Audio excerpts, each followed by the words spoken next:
to come out and say, we're going to release this stuff and release it and do it immediately and not wait for Washington to hold a bunch of dadgum hearings. Yeah, the president just got to step to the podium and do this, I think, if he's going to. Congressman, just quickly, Dr. Greer has several sensitive whistleblowers that he says are willing to testify. Is that something your committees would be open to moving forward? I would hope so. I don't chair the committee, as you know. I'm not ever afforded that opportunity, not unfortunately. Yet. Not yet. Not yet. Not yet, but attrition, I guess. If I stay here long enough, I guess I'm like those FOIA requests. You just wait around long enough, maybe something will pop out. But no, I would hope we can get some of those to the. It's just a matter of time, though. It's got to happen at the top. All right, Dr. Greer, we'll make sure to connect you with Congressman Burchett's office. We'd love to see that in the new year. I think the whole globe wants to know if this is real, not just this story, but UFOs. I agree. And if you remember going back to 2024 in terms of what we saw with the UAPs, the drones in New Jersey, we were following that story closely and then it kind of just died down. So I think there is a need for transparency. President Trump, this could be part of his legacy, and certainly Tim Burchett and other strong supporters of the president could push him to try to get down to the bottom of it. I don't know if we can get down to the bottom of it. Why? Because we still have the debate whether we live on a globe or a flat Earth. Oh, right? Before you actually get to outer space. But we'll have to see, because you know, people want answers. Yes. You know, they like mystery, but they also like mystery leading to conclusion. There you go, Not continual sequels. No more sequels. Coming up, big news from the Vatican. Pope Leo just met with Venezuelan opposition leader Maria Corina Machado. Stay tuned, folks. We'll be right back. We'll have the latest. That and more from the Newsmax newsroom.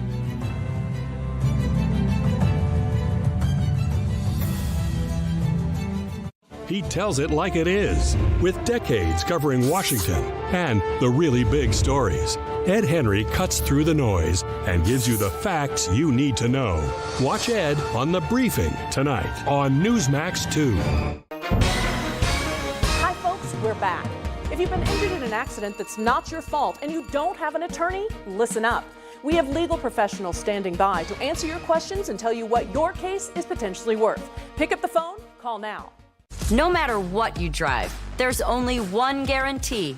It's gonna break down. I had a sensor light up on my dashboard. There was a popping noise. The last thing I remember is just the engine cut out.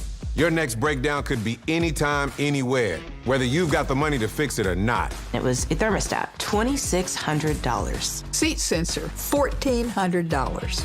But if you've got endurance, you could never pay out of pocket for a car repair again, no matter how much it cost them to cover it. In my first year with Endurance, they covered a $14,000 engine replacement. It was like almost a $6,000 job. If I didn't have Endurance, I would have had to pay for that or just trash the whole car and start again. If your car's out of warranty, a transmission can easily cost you $4,000. And an engine? Over $7,000, if you're lucky. With Endurance, those parts are covered. A bad camera unit, $800 to repair a bad wheel bearing, over $1,000. A new steering rack, close to $3,000. Endurance covered it fully. Plus, you pick the mechanic you trust to do the work. It's a totally seamless process going to any certified mechanic. They submit the claim directly to Endurance. They get paid, and I'm out the door. You trust us to do the work, and we trust Endurance to pay us direct. And the best part, your rate stays locked in no matter how many claims you file. If your car's under 20 years old, Endurance has you covered with unlimited miles. Plus, your plan includes 24/7 roadside assistance anywhere in the country. So, who's gonna pay for your next breakdown? You? Or Endurance. Right now, you can get $300 off any plan, plus a year of elite benefits, a $2,000 value free, all backed by a 30-day money-back guarantee. But you have to act now. Visit EnduranceWarranty.com or call 1-833-608-5583 for a free quote. That's 1-833-608-5583.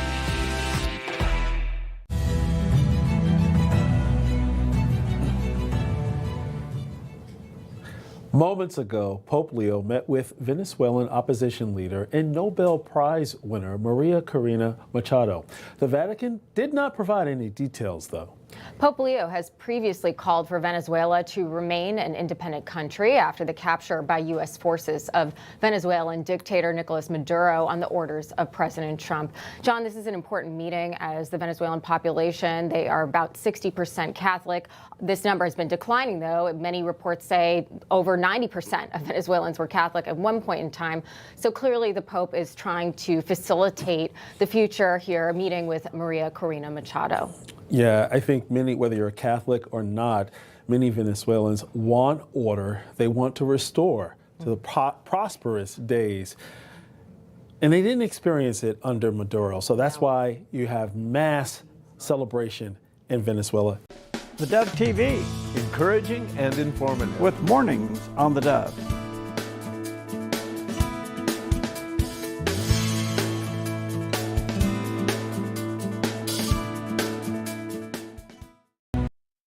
Good morning. You're tuned to the Dove, encouraging and informative, helping Oregon, Northern California, Idaho, and Nevada start the day with news and encouragement.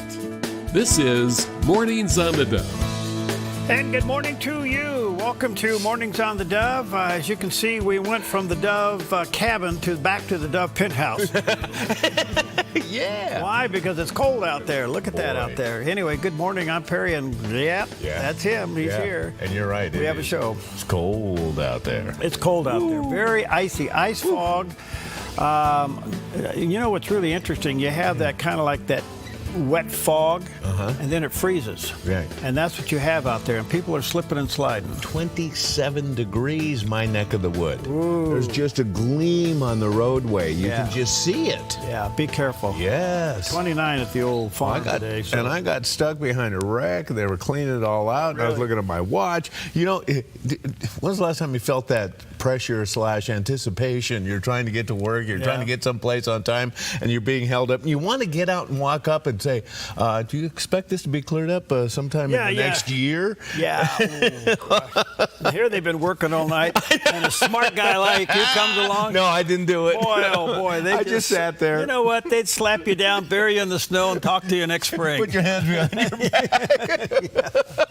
Oh, boy. Oh, anyway, man. Good morning. Happy Monday. It's back at it. Back to work, back to school, and everything else that's going on. So that's what's happening out there. What do you got? Well, clean off your desk. It is National Clean Off Your Desk Day, an opportunity to begin your new year with a clean and organized workspace. And it not only deals with our desk, you know, our immediate vicinity in front of us where we're working, but our desktop.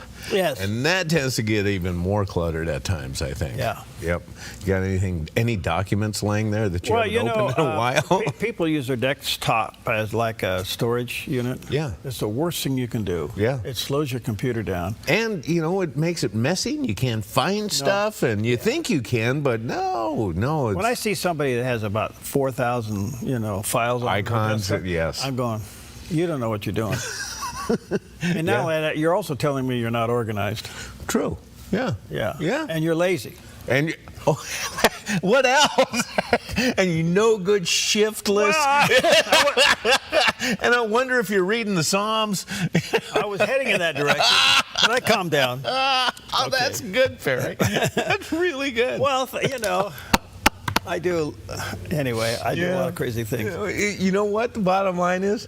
Go clean off your desktop. There you go. All right, moving on. It is National Pharmacist Day, and it's one of those things that we do appreciate the pharmacists in our life who are helping for better health. And if you're thinking, you know, I don't know my pharmacist, I've never been in front of a pharmacist, hang on to that as long as you got it, because isn't that it faith? could change. Yeah. What? That your pharmacist, what? Don't you have faith in your pharmacist to do the right thing? I have faith. Yeah, to follow the instructions, to do, to give me, if I get prescribed something, give me what the doctor said. Yeah. Okay. There's high level of training that goes into such things, right? Well, you know, becoming a pharmacist is almost as difficult as becoming an MD. Yeah. Yep. And they're becoming, I think, pharmacists are becoming more active in your health care, in consulting, you know, when you get medications. Has your medication gone down? What's that? Has your medications gone down? I have no idea. I don't deal with that. Oh. Yeah. You take a lot of medicine? No. Oh. That's why I don't deal with it. So far, so good. Anyway, it's also National Marzipan Day, a confection made primarily of sugar and honey and ground almonds. It's also sometimes augmented with almond oil or extract. Candy makers use this sweet confection to make a variety of sweets, and it's all good. But at this time of the year, maybe you, but I know me, I'm trying to reduce some of the sweets that I've had.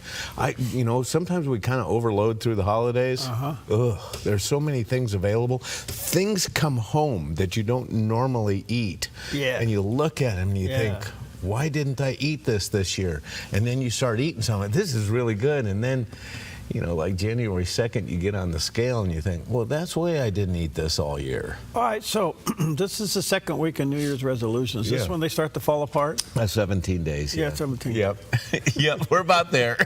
So by the end of the week, everything goes. Okay. Have fun. It's also one other thing to eat here. It's National Curried Chicken Day. When making a true curried chicken, stew the chicken in a sauce made from clarified batter, onions, garlic, and a medley of spices such as cumin, coriander, cinnamon, ginger, and turmeric. Other ingredients include chilies and tomatoes. And speaking of chilies, some curry is hot. The world's hottest, now there are two kinds of hot curries. One is the chicken naga. Chicken naga is famous for being one of the hottest curries ever made. The dish is made with a high volume of naga pepper seed, which measures 855,000 on the Scoville scale. These seeds are 100 times hotter than jalapeno peppers. However, it is not the hottest curry to be cooked. There's a hotter one. That goes to Flaming Fiery Fall, is made with two of the hottest chili peppers on earth, namely the scorpion and the naga peppers. So there's naga again. It's so hot that even the packaging has multiple warning signs for shoppers. It is truly very, very, very hot, and the scorpion pepper measures, check this out, 1.5 million rating on the Scoville scale.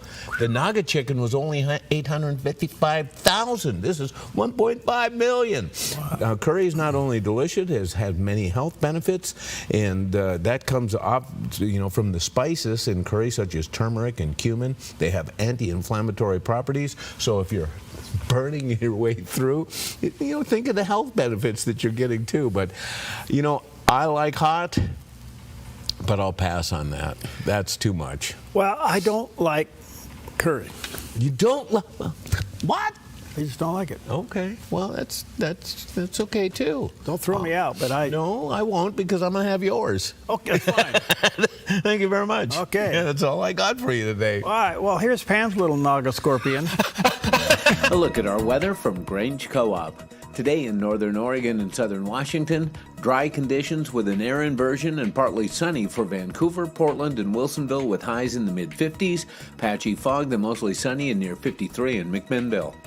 Air stagnation continues as we move down the Willamette Valley with mostly sunny skies near 54 in Salem, Albany, and Corvallis, and near 55 in Eugene, with lows tonight into the mid-30s. Mostly sunny skies across central Oregon with daytime high temperatures near 57 in Prineville, 53 in Bend, and near 49 in Sun River. Mostly sunny over in Boise, Idaho with a high in the low 40s and a calm wind. Along the Oregon coast, partly sunny with a high near 58 in Coos Bay. Mostly sunny from Port Orford through Brookings and Crescent City, California with daytime highs in the mid-50s and a light northwest wind. In southern Oregon, partly to mostly sunny skies in the Rogue Valley with daytime highs in the low 50s for Grants Pass and Medford and near 56 in Ashland. Mostly sunny in Klamath Falls with a high in the upper 40s. Into northern California, mostly sunny in upper 40s for Wairika. Sunny in Redding with a high near 63 and Chico near 56. Patchy fog in Sacramento, then sunny with a high near 53. Sunny skies across the Bay Area today with daytime high temperatures near 60 in Santa Rosa, 59 in Napa. San Francisco will be in the upper 50s with a light northeast wind, and in San Jose a high near 63 and a low near 38. It's a snapshot of your Monday weather from Grange Co-op. Well, there we are. Wow. Fogged in. Wow. And some of it's really thick. Yep. Haven't heard anything leave here at the airport. Oh. And it's below minimums. But do you want to break out?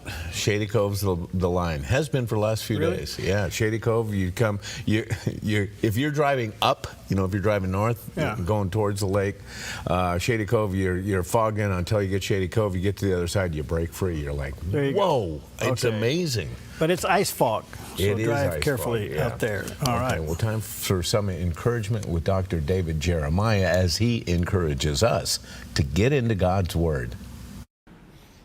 You accept the Word of God, you anticipate the Word of God, you appreciate the Word of God. Not as the word of men, but as it is in truth, the Word of God. Paul was rejoicing that these Thessalonian believers, when they read the Word of God, they didn't read it like it was a book written by men. They read it as a book coming from God. This book is not human. This book is supernatural. This book is God's book. And when you read it, it's not going to have the same impact on you as if you're reading a novel.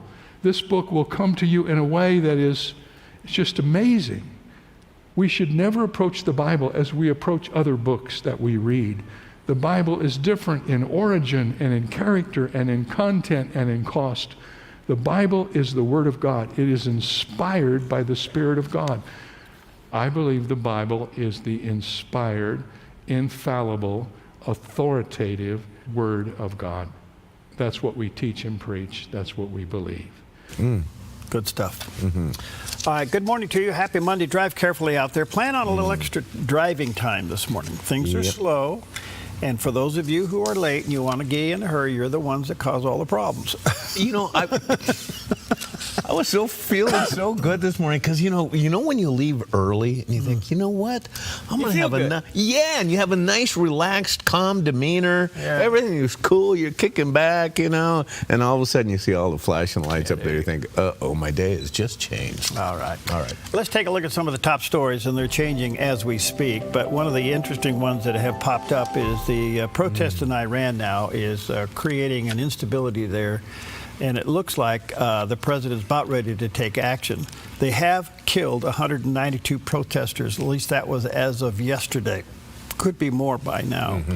But the protesting mounting is good, and I understand that the leadership there is shaky. They don't know what to do, where to go.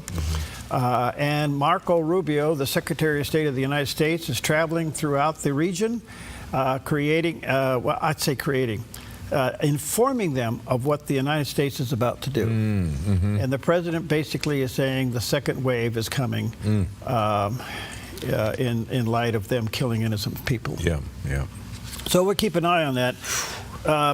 Some of the thinking over the weekend is that Iran and Cuba probably both will fall sometime in the next couple of weeks. Oh, man. What a thought. What a thought. Man. And so we'll see what happens there. But now they're starting to kill those protesters. And but the protesting has reached a level that is outperforming the regime, so to speak. And their primary inflation, their primary water, if you can imagine that, food, everything else is going on. Some basic freedoms. Basic freedom. The internet was cut off, but here comes Elon, puts Starlink in. Starlink over the top of them. Oh, wow. So pretty interesting. So the younger people in Iran have had access to the internet years ago before it got cut off by this latest regime, and they know what it's like outside of there. And many of them are not only pro-United States, they're pro-Israel. Oh, yeah. They'd rather live under Israeli rule than what they're currently living under. So we'll keep an eye on that, but it's expected to possible action from the United States within maybe hours. Who knows? That would be stunning. I mean, we have seen the situation in Iran, and we see the latest developments. This has been going on most of our adult lives. Yes. This is amazing. And can you remember? Can you just fathom in your head? There was a time when President Obama sent him pallets of money. Right. Oh, I remember. In the middle of the night. I remember it. Supposedly for hostages. Right. Yeah. But under basically, built up the regime with money. Pallets of money. Pallets of money came out of our government with no accountability. Right.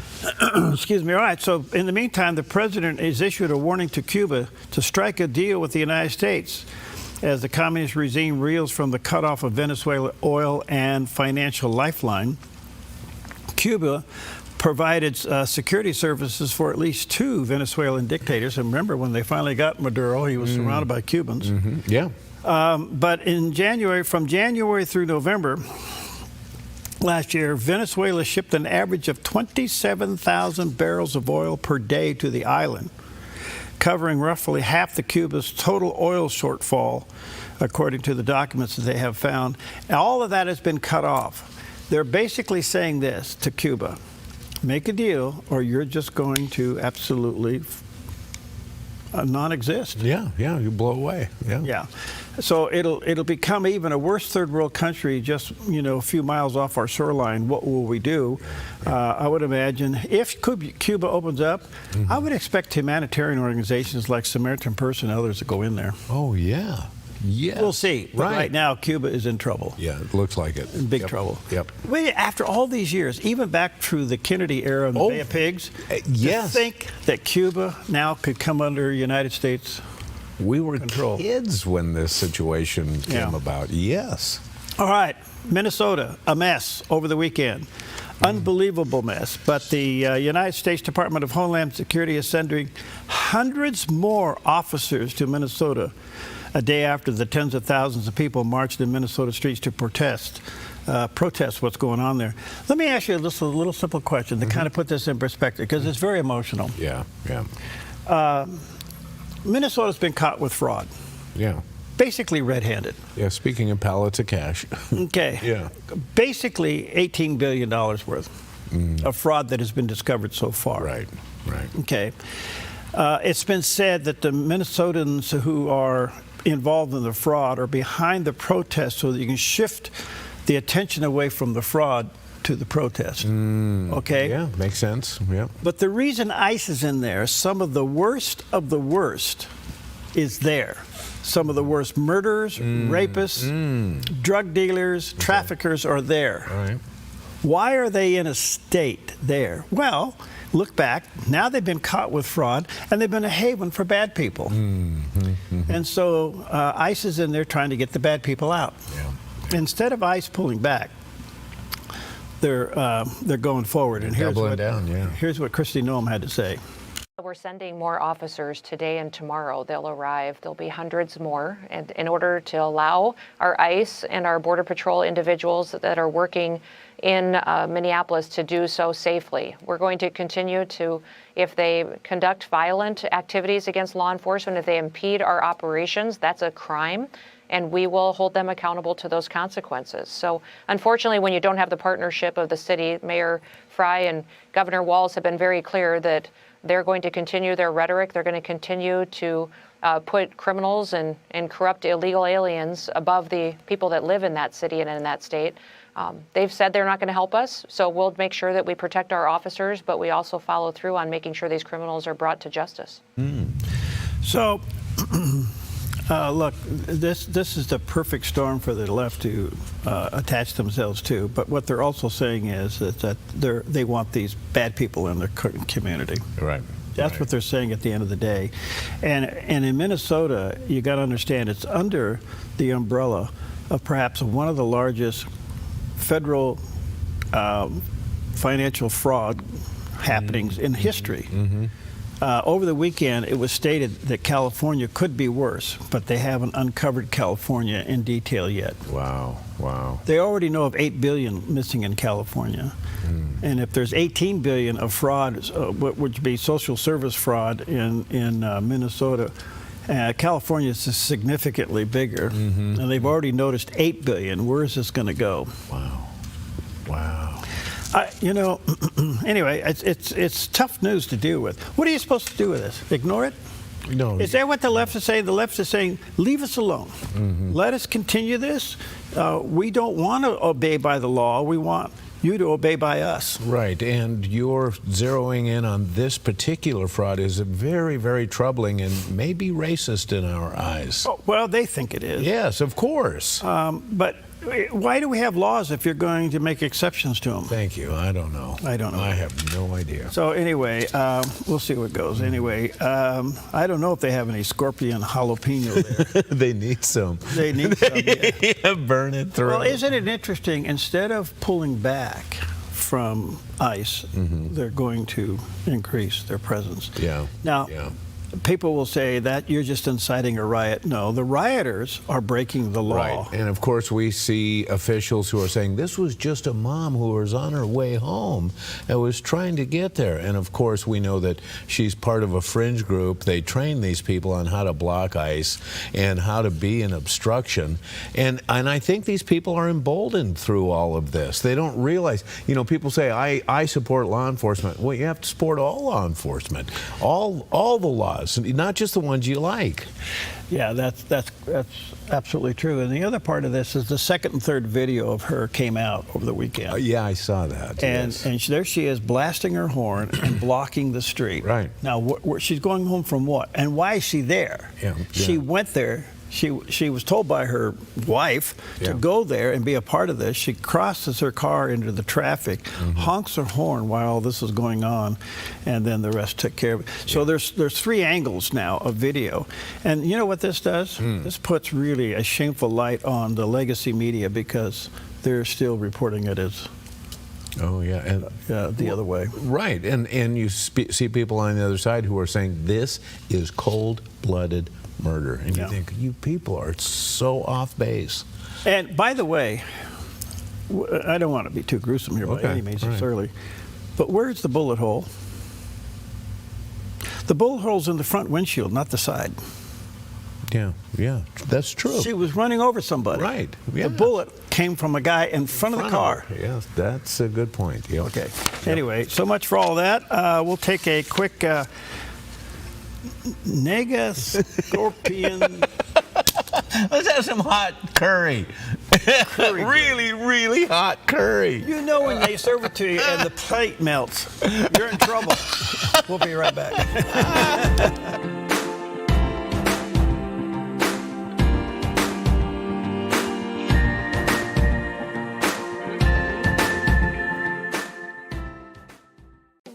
Since 1934, Grange Co-op has been more than just a store. We've been a cornerstone of our community, owned by people like you. We proudly offer top-quality farm and ranch supplies, including our own Rogue feed, as well as workwear, Western apparel, garden essentials, and pet care products. By signing up as a Grange Rewards customer, you not only enjoy exclusive benefits like special offers and 1% back on most purchases, but you also become part of something bigger, a cooperative that you own and help shape. Join Grange Rewards today.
Every January, millions of Americans chase the dream of improving their health.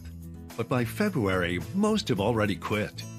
Now there's help to break that cycle and enjoy real change. From stocking your pantry to building a workout routine, from strengthening relationships to fixing your sleep. With these experts' life-changing tips, your pursuit of a joy-filled life can become a habit worth keeping. Monday on the 700 Club, right here on the Dove TV. Welcome back. Happy Monday. Drive carefully. Ice fog all over the place this morning, and it is really slippery. So we had to come in from the outer lanes of the Dove cabin back to the Dove penthouse. Yes, what of you? That's a joke. That's a joke. Okay, it's all the fancy stuff behind us. Yeah. Okay, so you know Oregon had this thing called the gas tax problem all over, ODOT being short. And they do all the emergency stuff. Yada, yada, yada, $4.3 billion tax bill over 10 years. Right. Citizens rise up, thanks to Senator Starr and others, put out a citizens petition raised about 200,000 signatures to stop it. And now the governor realizes that she's in a mess and she's thinking about pulling it. So let that play out. Well, our friends to the north of us have the same kind of a problem. They had a bill going through that would continue all of the nonsense as it deals with transgenderism and surgeries and all of that stuff for young people, and and girls, boys playing in girls' sports. I mean, the whole gender messy thing. Okay. Right. So instead of the majority leader and the House Speaker dealing with it, they decided to punt. Why? The political committee, Let's Go Washington, said it turned in more than 400,000 signatures for each of the two initiatives to stop this nonsense. And even the legislatures, the majority leader and the speaker realizes we better not touch this and let it go to the people for a vote this coming November. Really? 400,000. Now that would suggest that Democrats and independents and Republicans are for stopping this nonsense. Right. It's for basic common sense. For basic common sense. Maybe Washington has got a crack in the concrete like we do. Goodness. And the citizens are speaking out. And by the way, ladies and gentlemen, this is the way you speak out. Yes, exactly. Good point. This is how you do it. Right.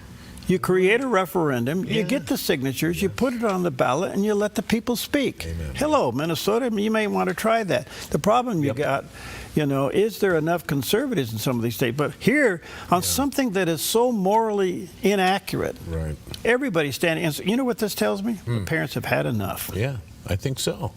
The next thing that has to happen in public life is a reevaluation of the curriculum of public schools. Why is sex #1 curriculum? Yeah. Even down into the lower grades. Yeah. So anyway, congratulations, Washingtonians, for standing up. Yeah. You may have created your own crack in the concrete. Yeah. All right, let's take a look at the satellite imaging. What's that?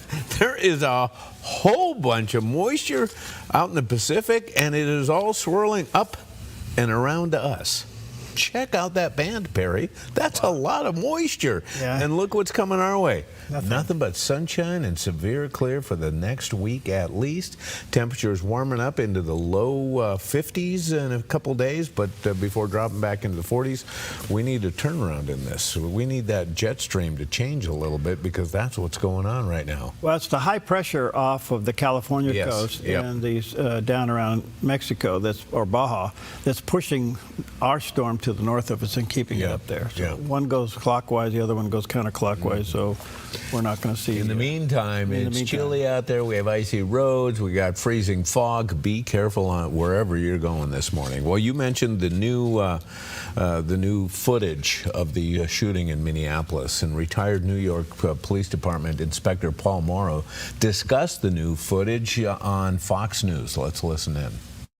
Well, I think the value of this new video is that it very clearly shows what happened from the officer's perspective. And if and when this gets assessed by likely the FBI Civil Rights Division, that is the metric you're going to use from the officer's perspective.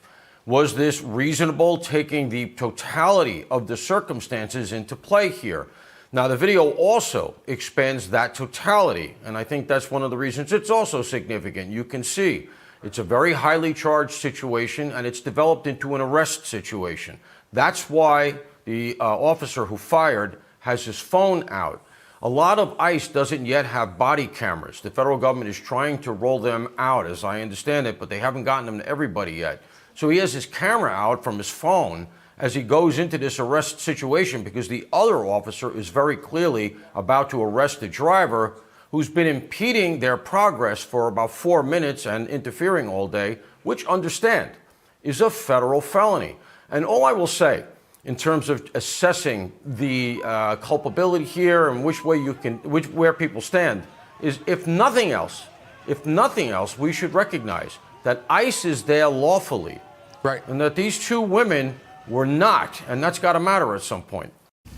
I think the thing that what that shows, she was inside the building agitating things. She was moving around, got in the car, cross-angled the car in the street, and leaned on her horn.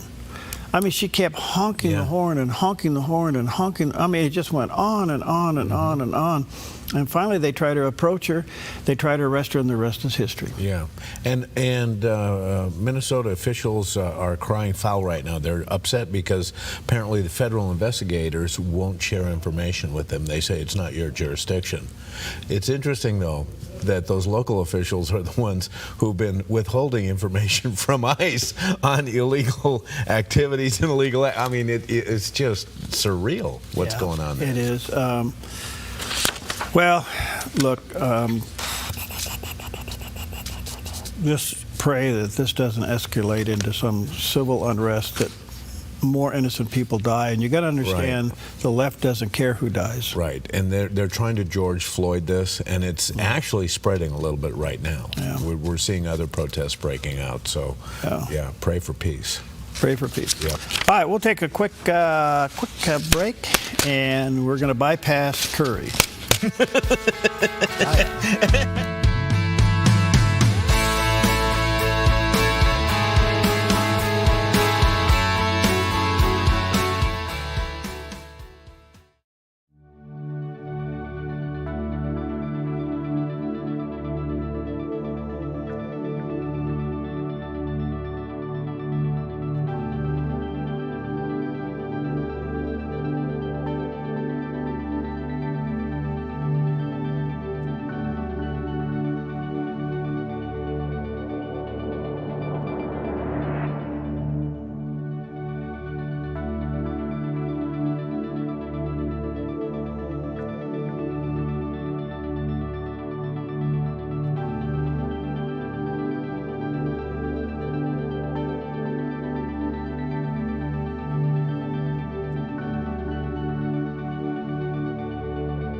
Come fall in love with Northridge Senior Living, where contemporary, sunlit interiors meet old-world elegance.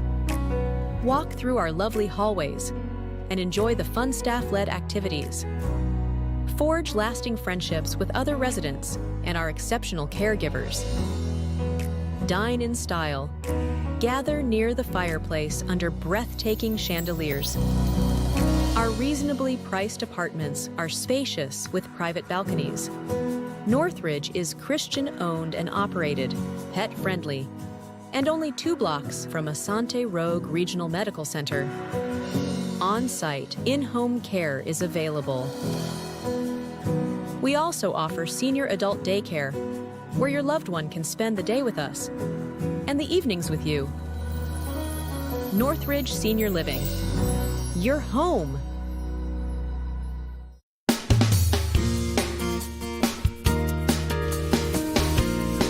Happy Monday, and drive carefully out there. It is icy, it is cold, and as you can just look outside this window and see how icy and cold it is. That's kind of what it is all over the place. And then on top of that, we got some very dense fog, so drive carefully out there. Well, is Iran at a turning point? And some people say it is. And what happens if Iran falls? Then what? You know. Anyway, let's check in with CBN News Watch and get caught up. This is CBN News Watch. It is Monday, the 12th of January. We're going to begin this half hour with those protests in Iran, where the future and fate of the country hangs in the balance. The streets have become killing fields as opposition leaders say Iran's Revolutionary Guard has killed thousands of people. Now the people of Iran are waiting to see how President Donald Trump will act. Chris Mitchell brings us the story. He's reporting from Jerusalem. In Tehran and other cities throughout Iran, Republican Guard troops are firing indiscriminately into the protest crowds. Many Iranians are going to hospitals to identify their loved ones. In the meantime, the regime's opponents are looking to President Trump. He told reporters Iranian leaders want to negotiate and a meeting is in the works. But if the government keeps killing, he may act sooner. I have options that are so strong. So, I mean, if they did that, it'll be met with a very, very powerful force. In Tehran, Iran's Speaker of Parliament warned that attacks on Iran would lead to retaliation against U.S. military forces and Israel. In Jerusalem, Israeli Prime Minister Benjamin Netanyahu praised the protesters. The people of Israel and the entire world are in awe of the tremendous heroism of the citizens of Iran. Israel supports their struggle for freedom and strongly condemns the mass massacres of innocent civilians. The latest figures from the U.S.-based human rights activist news agency puts verified deaths at around 500. But there are reports that bodies taken to hospitals could reach into the thousands. Maria, to put it into perspective, in the last 48 hours, Iranians have suffered more casualties than America did after the 9/11 attack. Exiled Crown Prince Reza Pahlavi announced a new phase in the protest. In addition to taking and holding the central streets of our cities, all institutions and apparatuses responsible for the regime's propaganda and for cutting communications are to be regarded as legitimate targets. Pahlavi also called for Iranian forces to switch allegiance to the protesters and for Iranian embassies to replace the flag of the Islamic Republic to the Lion and Sun Persian flag, something this protester did at the Iranian embassy in London. Pahlavi called what's happening in Iran a defining moment. Remember, the same thugs that hate America also hate their own people. We hope only that the Iranian people this time will be victorious, and they will be, because I know that Iranians are prepared to die for this cause, and so am I. Lana Silk of Transform Iran told CBN News they're preparing for what may come next. We're expecting an open Iran imminently, so that means aid, it means infrastructure, it means Bibles, it means pastors, and we need to make sure that we're ready to move in when the doors open. For now, the people of Iran seem ready to continue their battle against a nearly 50-year dictatorship. This sign in Tehran reads, "We are no longer afraid, we are fighting." And Chris is now with us to continue our coverage. So, Chris, what contingency plans does Reza Pahlavi have in mind for a transition of power in Iran? Well, Ephraim, he's been preparing for this moment most of his life. He has a contingency plan. What he says is a comprehensive plan with the help of economists, scientists, jurists that would have a peaceful transition, one that would protect the citizens, one that would stabilize the economy, and then, as he says, bring Iran out into the free world with the family of nations after more than nearly 50 years of dictatorship. So it's he says that he would want to be the transitional leader, and that would lead to democratic elections and bring Iran back to what it was before 1979. It was a secular democracy, it was a monarchy right there, but that was overthrown in 1979. And so he does believe that they have prepared a comprehensive plan to take over power there in Iran, but there's still the regime has a lot of leverage, and there are people embedded in that regime that have a vested interest to make sure that the exiled crown prince does not take over. So it's a very historic tipping point for Iran. Certainly an encouragement for all believers around the world to pray for this nation. As we heard in your piece, President Trump says he's considering some very powerful options against Iran, but he also says Iran wants to talk. Are there concerns President Donald Trump may make a deal with the Iranian regime that could allow it to remain in control?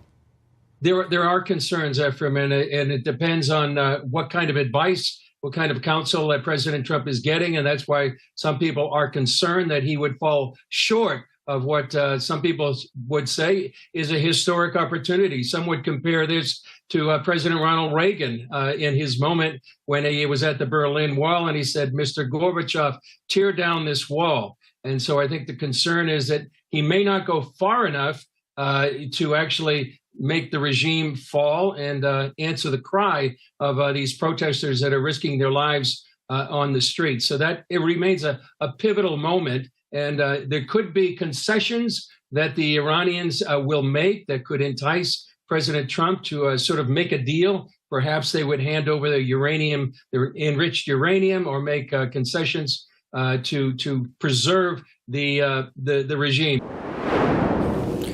Well, he mentioned something there that is key, and that's the advisors around the president. Yeah. And who are they? Marco Rubio, okay. Vice President Vance, right? Okay, and then who else on the national security team or, international diplomacy team that's around the president? I think they've reached a point in two things in the Middle East. Are you going to finish Hamas? And are you going to reset Iran? And the pressure to not get involved in what they would call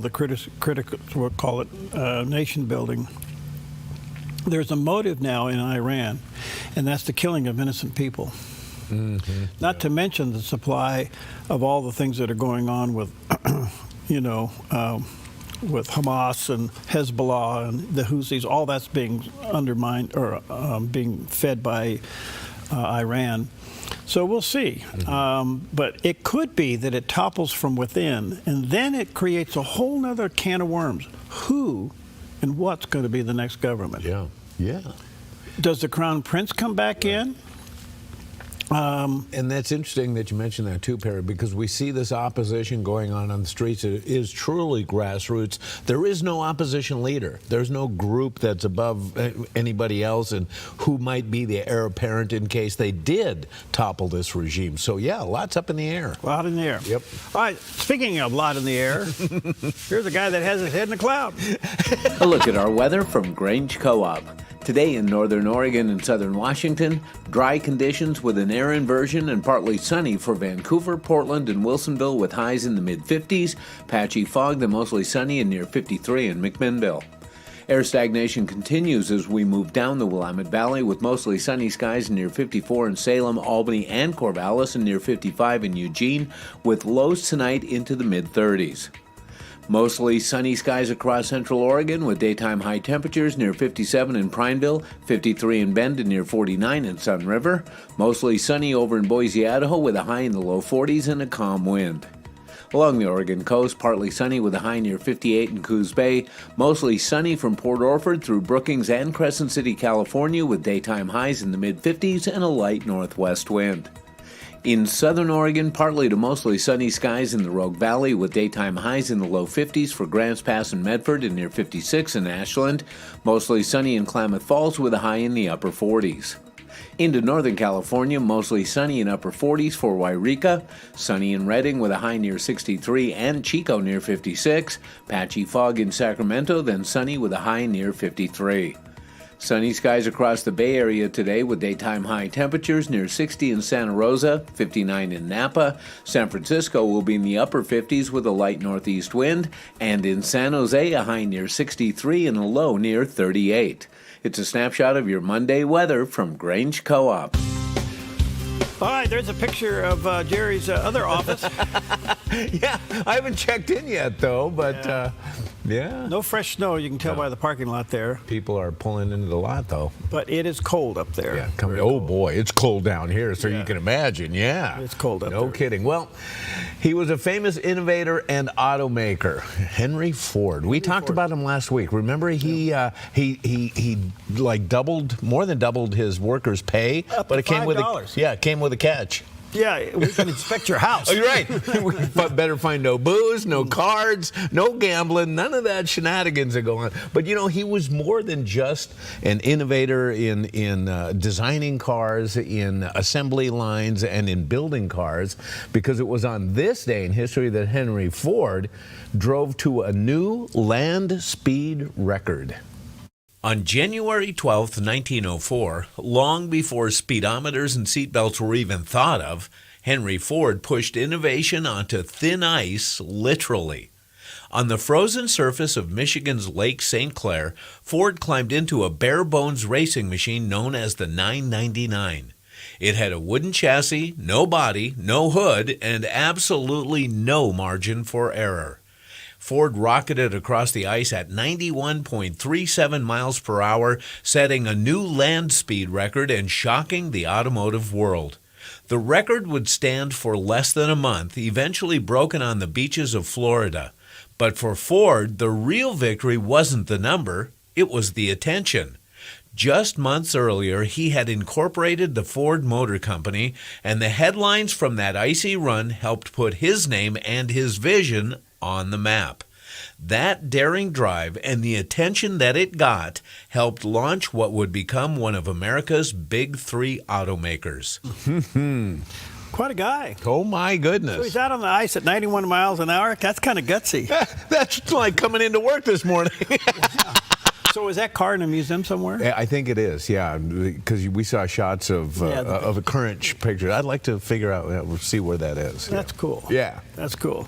All right, well, we just had the story about Washington State now, and the citizens up there rising up and said, well, you know, you're not going to morally change my children with all the sex education and men and girls sports and all that stuff. Well, I had Richard Harris on. He's quite a guy. He's an attorney and he's an apologist. And we talked about this, and I asked him the simple question.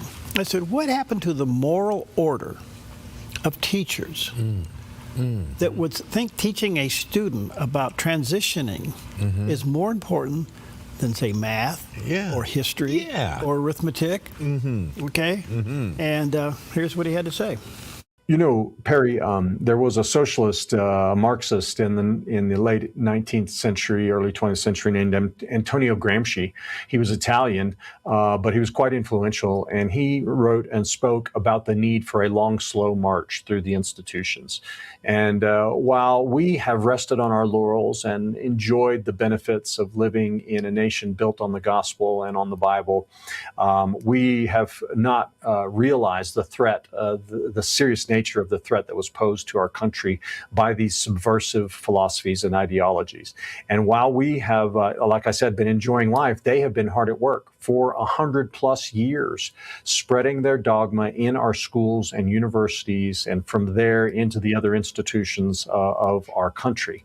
And what we're seeing now is that the seeds that they have planted are now matured and are bearing fruit. Those trees are bearing fruit, and we're seeing it happen. So we have moral relativism, there is no truth. The youth today believe this. The majority believe there's no truth. You can have your truth. I can have my truth. The Bible, is outdated and whatever. And they also believe that the founders of our nation were illegitimate, were bigots, were money grubbing, greedy imperialists. And so everything that we believe in and hold dear has been dismantled while we slept. And so the teachers now in our schools, not all of them, of course, but many are adherents to woke ideology and philosophy because that's how they were trained and that's how they were raised. And we just didn't know the extent to which it was going on. And that's the situation we're faced with now. And it's not just in schools, it's in our boardrooms, our businesses, it's in the halls of government, of course, across America, it's in Hollywood, it's in entertainment, it's in all of the mountains of influence in America. And even in our churches, Perry, not to go on and on about this, but our seminaries have been largely influenced, even evangelical conservative seminaries. The Southern Baptists have been grappling with this problem now for the last 6, 7, 8 years, trying to put a stop to it and get it out, but many seminaries across America. So we have pastors all over America who are embracing transgenderism, who are embracing moral relativism, who are, all other sorts of wicked ideologies. So, they are wanting to completely destroy Christianity and take over America and remake it in their own image. That's what we're dealing with. So, basically what he's saying is the seeds have matured and the plants have grown and they're producing fruit now of all the social engineering that's going on. Okay. And the pushback has started. It's starting in various states. We're hearing today's news is Washington State now. The parents are pushing back up there. But I have to ask the question, where is the moral order of a human being, a teacher, that would take advantage of students and their vulnerabilities of that stage of life and teach them that is so counter-natural and to teach it in such a way that it's absolutely factual. What happened to their heart and head? And why is the union allowing this? And so parents, it's now been exposed, and the question is, are we going to let it continue? What are you going to do about it? I do know that other schools, private schools, can't handle the influx of students. They just don't have the room because parents have had enough of this nonsense. You know, the bright side of this is that, you know, we know that as far as political ideology is concerned, we know that the left is encamped in this kind of idea, and that for some reason, this is good. But now we see this crack going on up in Washington. Right. It just kind of shows that people, doesn't matter what the letter is behind their name, if they're a D or an R, basically their common sense is taking hold and saying, wait a minute, this is not right. It's just against nature. It is Nature's God. Yes. And, you know, we were chatting before we went on the air this morning, and I said, guys, understand of all the world issues today, what's going on, you have to get a spiritual perspective on this, so you'll go crazy. Yep. And you know what? You'll become angry, and then you're no good as a person. That's right. When you get angry. Yep. The Big Ten, the 10 Commandments, were not for Christians. What a thought. They're for all humans. Okay. Yeah. You don't break God's laws. God's laws break you. And so God will not be mocked. And the more that we try to isolate God as not existent and that his moral order is somehow old-fashioned and shouldn't be revered, the more God is allowing the exposure to come up so you can see how bad it really is. And the question then becomes do you believe what you believe? Do you know why you believe it? And can you gracefully defend it? And part of that is taking action. Yeah. Yes. Yeah. That's my sermon. All right. Okay. I like it. I think we ought to have some peaches and ice cream. Okay. Okay, we'll be right back. We want to see you open up the floodgates. A mighty river flowing from your heart, filling every part of our praise. Jesus is the answer for the world today. Above him there's no other, 'cause Jesus is the way.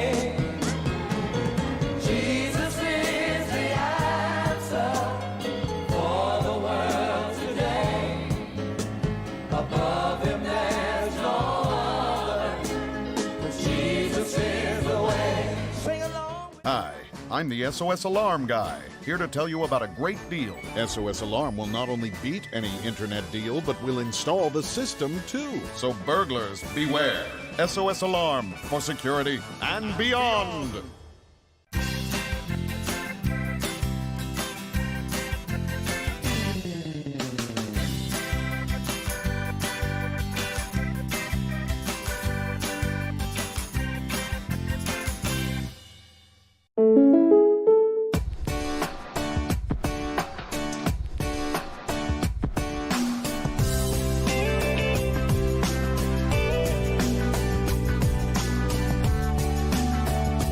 Combining your home and auto insurance could save you time and money. And who doesn't like that?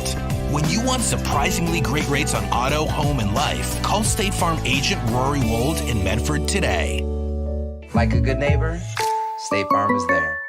Finding that next great series to binge watch is fun, but your neck, shoulders, and body don't count that as me time. Hi, I'm Tamara Miller, owner of Organic Element Spa, and I invite you to put down the remote, get off the couch, and schedule yourself some real me or we time with your favorite service, like one of our many massages, couples massages, or facials. Your health, safety, and comfort are always top priority with us at Organic Element Spa. We can't wait to see you. Book your appointment today. Hello. How you all doing out there? Happy Monday. Welcome back. A lot going on. Winfrey Brisley is with Crossway. By the way, Crossway is one of the great Christian organizations, apologetic organizations out there, doing a great job. And what Winfrey does is takes on Psalm 90 that has to do with temporary suffering. Why does God allow you to go through tough times? Oh, great question. All right, here's what Winfrey had to say. In times of distress or trouble, I often find myself turning to Psalm 90. And Psalm 90 starts off talking about how God has been our dwelling place throughout all generations, and that from everlasting to everlasting, He is God. And I love that reminder of God's eternal nature, because when I contrast that with my troubles, my sufferings, I realize how temporary they really are, that whatever is wrong in my life in a particular moment, or even maybe it's been wrong for a lot longer than that, for a season, for years even, it had a start date and it will have an end date. Either in this life or in eternity, the Lord will heal all things. He will make all things right. And so my troubles are temporary, but only the Lord is eternal. And so I love how the psalm helps just reframe whatever I'm struggling with, whatever I'm facing, to remind me that the Lord is much greater than that He was before it and He will be after it, and He is at work in it, even in the midst of it in the present.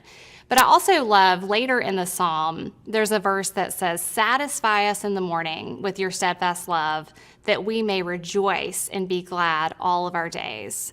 And so it reminds me that I do have cause for rejoicing all of my days, even the ones when I'm in distress, even the ones when I'm suffering or in trouble. I have cause for joy all of my days if I'm looking to the Lord to be satisfied. If I'm remembering my salvation in Jesus Christ, there's always something that I can find joy in. And it also just reorients my longings.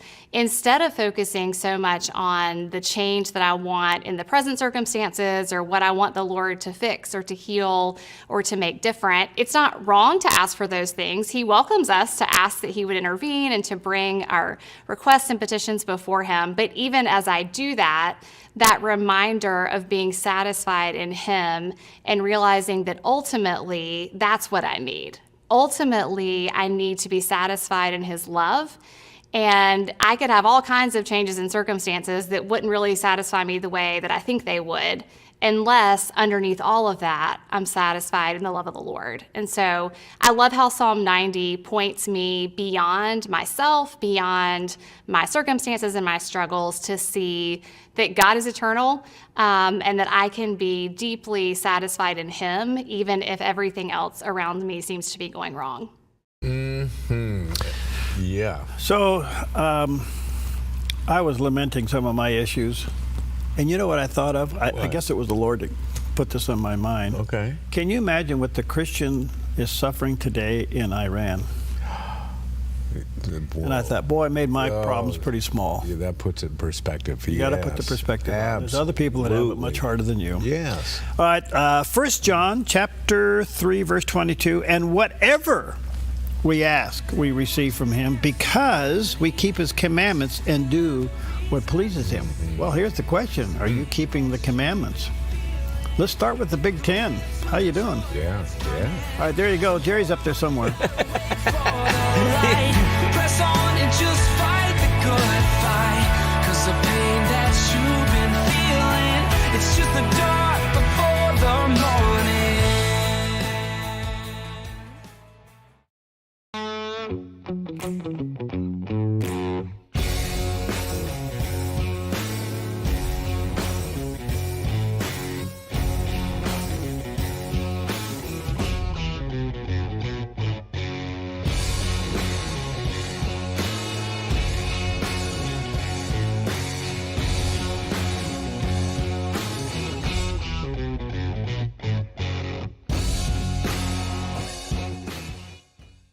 They're fun-loving twins. They love God, hunting, and pranking each other. Join the Hamptons for outdoor adventure every weekend on Twin Factor. Brought to you by Black Flag Armory in Medford and Grants Pass. Truly excellent service. Welcome to Rise Direct Primary Care. Imagine a healthcare experience where you're known by name, cared for like family, and treated with compassion. How is that possible? With an affordable, flat monthly membership, you receive unlimited primary care and minor urgent care visits. No insurance needed. At Rise Direct Primary Care, we offer a friendly, affordable healthcare experience where you get a whole hour with your provider. Located in Central Medford and accessible by phone or text, we can typically get you in the same or next day. We prescribe urgent care medications directly from our office, saving you a trip and wait time at the pharmacy when you'd rather be at home getting better. Personalized medical care with a human touch. Rise Direct Primary Care is all about healing the sick with compassion and keeping the healthy healthy. Rise Direct Primary Care. We're here for you. Visit risehealthdpc.com or call or text us 541-827-8603. 541-827-8603. A ministry moment on the Dove. You really have sort of the wireframe, if you will, the template of how to pray. First of all, it's your Father who art in heaven. Yes, He's God. Yes, He's all-powerful. But guess what? He's your Father. And He's your Father who loves you. Jesus said, it's your Father's good pleasure to give you the kingdom.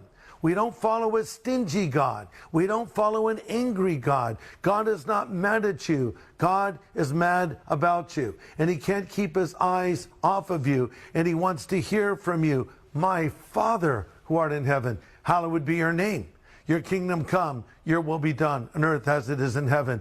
It's great to offer worship and praise to God when you pray. Thank Him for what He has already done and ask for His will in your life.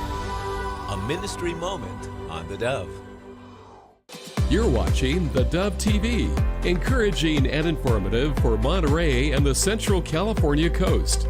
Seen on Channel 14 and these Dove TV affiliates. Good morning. You're tuned to the Dove, encouraging and informative, helping Oregon, Northern California, Idaho, and Nevada start the day with news and encouragement.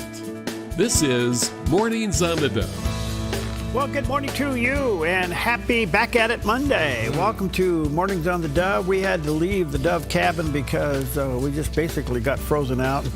So we're back in the penthouse. Yeah, the skis are gone. The fire. Well, we have a fire here at this one anyway. But anyway, pretty chilly out there. Ice fog. Good morning. Jerry's here. That's all that counts. And yeah, ice fog, you are right. It is hazardous out there. Be careful. It's tough to see. And the roadway is very slick. There's a lot of gravel that's been spread in a lot of places already. And there have already been some incidents. I sat on Agate Road this morning for, 15 minutes or so behind a cleanup wreck. And so be careful out there. Be careful, drive carefully, allow some extra commute time. For those of you who are late and you're trying to be in a hurry, you're the ones that cause all the problems. Don't want to point the finger at anybody, but it's you. Sorry. Drive carefully. Yeah. All right. Good morning to you. A lot going on in the news. There always is. We'll bring you some of that. What's up? Well, you'll like this. You don't have to really worry about this, but it kind of helps some of the periphery around here. It's National Clean Off Your Desk Day.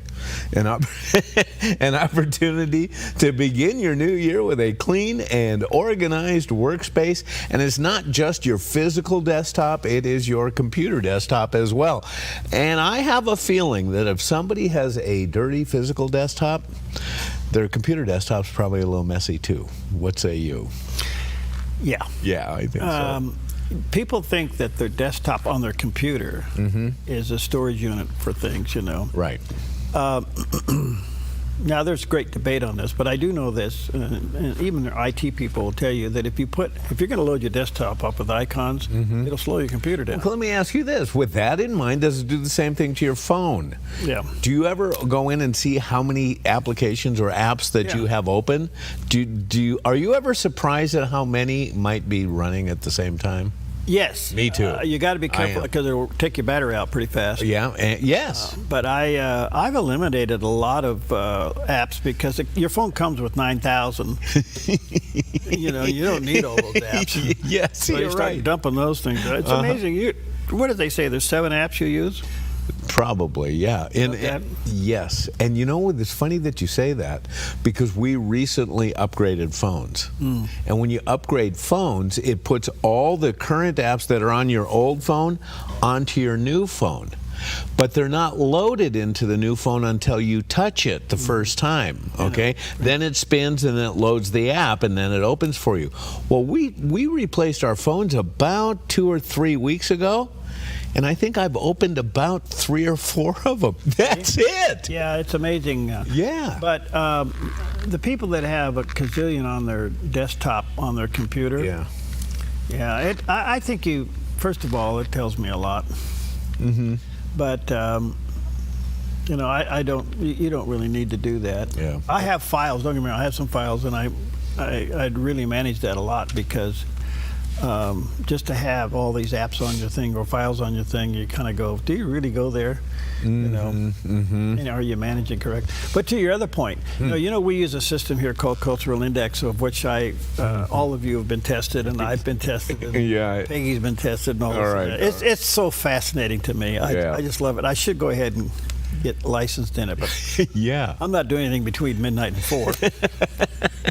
But there's some really significant truths about it. Okay. And I can walk into somebody's office and pretty much determine what kind of a person they are. No kidding. Yeah. Only based upon what I've learned from this system that we use. Okay. Somebody that has a bunch of Post-it notes all over the place. Right. Okay. That's the classification. I won't tell you what it is, but it's a classification. Now, I heard a guy that was like that and had stuff all over his desk and stuff was a guy by the name of Albert Einstein. What do you think about that?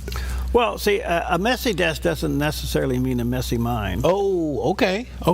Yeah. Most people that have a very messy desk know what's there. Yeah. But what they're allergic to do is throwing things away. I think that's key right So there. over the weekend, I did go through some old files. Okay. Now, I think legally, if you have an accountant or your bookkeeper or whoever you deal with, it makes you legal.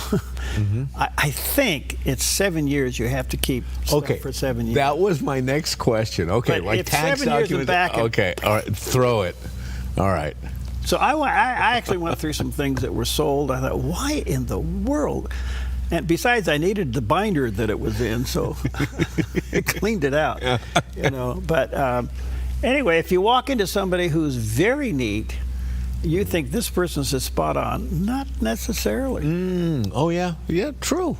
Okay. So anyway, I can pretty much tell by how somebody keeps their office and their desk what kind of a person. And that's not a bad thing. I'm not being critical.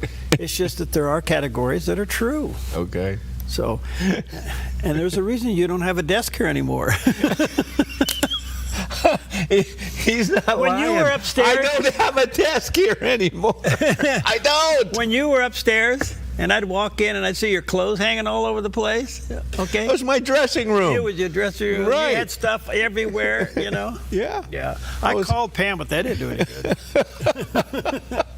Well, it's not like I don't have a desk and I don't have an office. It's just not here anymore. Okay. I got moved out. Okay, what else you got? I got exited from the building. I didn't even get to go up those stairs anyway. Well, you broke your leg. That's right, and which brings me to a very good one here. It's National Pharmacist Day. I got to know my pharmacist really well through my rehab. Oh, my goodness, and pharmacists do take an active role in a lot of healthcare issues these days, especially in consulting you with your medications, especially if you have multiple medications. So they're kind of looking to see if one is compatible with another, because I think there are a lot of times medications run rampant. You know, they get out of control a little bit. Yeah, people are addicts will play one against the other. Oh.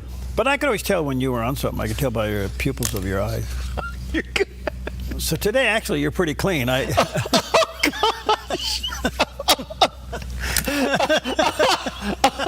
Well, I can stand on one foot with the other one, but it's only my left foot that I can stand on. Your pupils are the right size. And your eyes are dilated pretty bad. I know you're having a buzz job going on there. Oh, my gosh.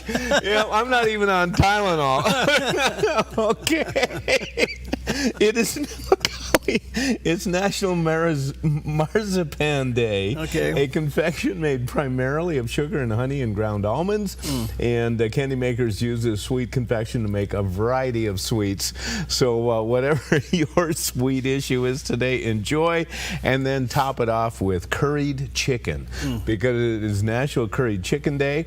And when you're making true curried chicken, stew the chicken in a sauce made with clarified butter, onions, garlic, and a medley of spices such as cumin, coriander, cinnamon, ginger, and turmeric. And in fact, a lot of these spices make it very healthy for you because a lot of anti-inflammatories in there.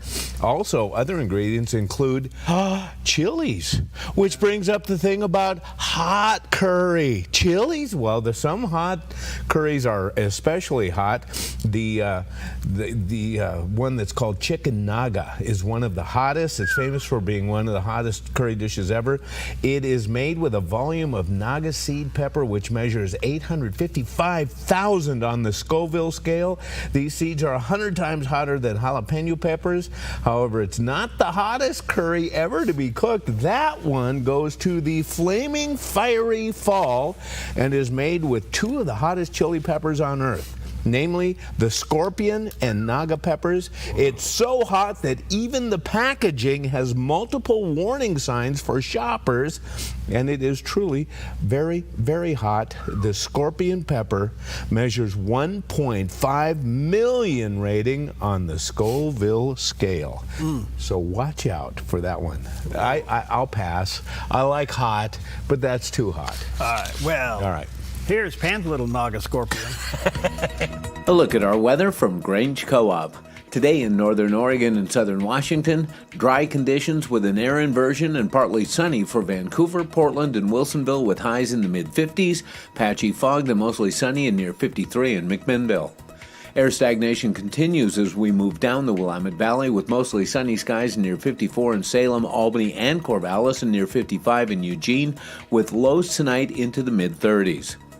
Mostly sunny skies across central Oregon with daytime high temperatures near 57 in Prineville, 53 in Bend, and near 49 in Sun River. Mostly sunny over in Boise, Idaho with a high in the low 40s and a calm wind. Along the Oregon coast, partly sunny with a high near 58 in Coos Bay. Mostly sunny from Port Orford through Brookings and Crescent City, California with daytime highs in the mid-50s and a light northwest wind. In southern Oregon, partly to mostly sunny skies in the Rogue Valley with daytime highs in the low 50s for Grants Pass and Medford and near 56 in Ashland. Mostly sunny in Klamath Falls with a high in the upper 40s. Into northern California, mostly sunny in upper 40s for Wairika. Sunny in Redding with a high near 63 and Chico near 56. Patchy fog in Sacramento, then sunny with a high near 53. Sunny skies across the Bay Area today with daytime high temperatures near 60 in Santa Rosa, 59 in Napa. San Francisco will be in the upper 50s with a light northeast wind, and in San Jose a high near 63 and a low near 38. It's a snapshot of your Monday weather from Grange Co-op. Picture of Mount Ashland this morning, and no fresh snow, but we'll see. It's cold up there, obviously, but the parking lot is been cleared out. And but I can't imagine it's anything but warm up there. yeah, and the roadway, the access road going up has been cleared and graveled, but it is slick, like everything else around here this morning. Yep. So be careful. Okay, time for some great encouragement this morning with Dr. David Jeremiah. Listen to the other translations of this verse. I love this. Psalm 46:10 in the Living Bible. Stand silent, know I am God. Here is the Amplified Bible. Be still and know, recognize and understand that I am God. And my favorite is the Message. Step out of the traffic, take a long, loving look at me, your high God, above politics, above everything. Be still and know that I am God. Now, what's the problem with those verses for all of us? We're never still. We get up in the morning and it's a rat race all the way through the whole day. We put our tired heads on the pillow at night only to get up the next day and start over. We don't have any solitude in our lives. And solitude in itself is not what will help you out of your frenzy. But what happens when you are still before God, you listen for His inner voice in your heart. The next thing you know, you're talking to God and you're praying. Because when you're still before God, the discipline of solitude joins hands with the discipline of prayer. And Isaiah says that when we pray, God will keep us in perfect peace because our mind is stayed on Him. When you get into fellowship with God through His Son, Jesus Christ, something happens in your heart. Yeah. Be still and know, and that means the only way you can be still is turn it all off. Yeah. Solitude is a virtue that has been lost. Mm-hmm. So hopefully, maybe your New Year's resolutions includes more quiet time with the Lord. Yeah. All right, let's take a look at some of the top stories for this Monday morning. Quickly, I'll go through these. The protest in Iran continues to be at an all-time high alarm. Will it topple the regime? Very possibly. But they're now starting to kill innocent people. 192 protesters have been killed over the weekend. At least that was the latest number. It could be higher now. The president has assigned Secretary of State Marco Rubio to begin to talk to other nations about the plans of America to maybe go in for a second attack against the regime. Will it be necessary? Who knows? The biggest problem is, let's say for a moment the regime toppled. Then what? And what part of the old regime would still be in existence, and what kind of havoc would they create? But anyway, this is now past where it's bigger than the government. Yeah.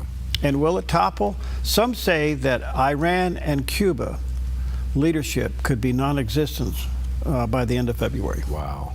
What a thought. We'll see. Yeah. All right, the other story is, speaking of Cuba, as you know, since Venezuela has been cut off, Cuba was receiving roughly 27,000 barrels of oil per day. That was the basis of their economy. That pretty much financed the entire company. All that's been cut off.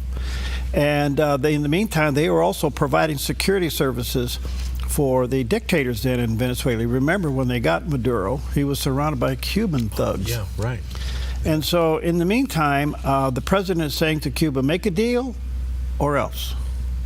So what is the or else? Yeah. So will Cuba, this is a rhetorical question, become the next Puerto Rico of America? It'll be a province that we don't turn it into a state, we turn it into a region, I guess. Well, it's in the Gulf of America. Well, there you go. So we'll see where this goes. By the way, there was a flippant remark made over the weekend. What? As you know, Secretary of State Marco Rubio is also head of the CIA and all this other stuff. He's got multiple jobs. He's got many jobs. And the president said, well, you're not doing anything between midnight and 4. Why don't you become president of Cuba? Yes, I saw that. Well, and of course, Marco Rubio's roots come out of Cuba. Yeah. And he can speak the language, and he knows the culture. Yes, he does. So we'll see what happens. All right. Third story is Homeland Security has now beefed up more troops and forces and officers going into Minnesota. Minnesota over the weekend had tens of thousands of demonstrators in the street. But what the ICE is doing is arresting really the thugs, the killers, the murderers, the rapists, the traffickers. Now, stop and think just for a moment. Minnesota has been caught red-handed with fraud of federal dollars. Right. Up to maybe past 18 billion. Right. A thought is that the protesters are being encouraged to take the attention away from the fraud and put it against ICE. You know what? I don't doubt that for a moment. Okay. Yeah. The other part of it is this. If fraud does exist in Minnesota, and clearly it does because they've been caught red-handed, and the investigations are now starting to unravel just how bad it really is, then wouldn't it be a haven for bad people? Yeah, if they weren't, wouldn't it be a haven for people who kill, rape, and do all of these things because they're not going to be bothered? Yeah. Okay? Right. So Kristi Noem over the weekend said, no, look, you're breaking the law, and we are here to enforce the law. And here's what she had to say. We're sending more officers today and tomorrow. They'll arrive. There'll be hundreds more. And in order to allow our ICE and our Border Patrol individuals that are working in Minneapolis to do so safely. We're going to continue to, if they conduct violent activities against law enforcement, if they impede our operations, that's a crime, and we will hold them accountable to those consequences. So unfortunately, when you don't have the partnership of the city, Mayor Fry and Governor Walz have been very clear that they're going to continue their rhetoric. They're going to continue to put criminals and corrupt illegal aliens above the people that live in that city and in that state. They've said they're not going to help us, so we'll make sure that we protect our officers, but we also follow through on making sure these criminals are brought to justice. Right. So the attack against federal law enforcement officers up 1,300%. Wow. Whoa. 1,300% of people who are enforcing the law. So anyway, my concern is are we on the precipice of a major civil outburst? I don't know. Is it a George Floyd thing all over again? That's a great question, because this is starting to spread. Unlike how things spread in Iran, which is a very grassroots, this is all professionally organized. It's all money driven. Yeah, it is. Yeah. In fact, some people have been admitted they've been paid. The Absolutely. question I have is, why haven't we tracked that down? Where's the payment coming from? Well, that's a good question. I don't know. I don't know why they haven't tracked that down. All right, we'll take a quick break, and without jalapenos.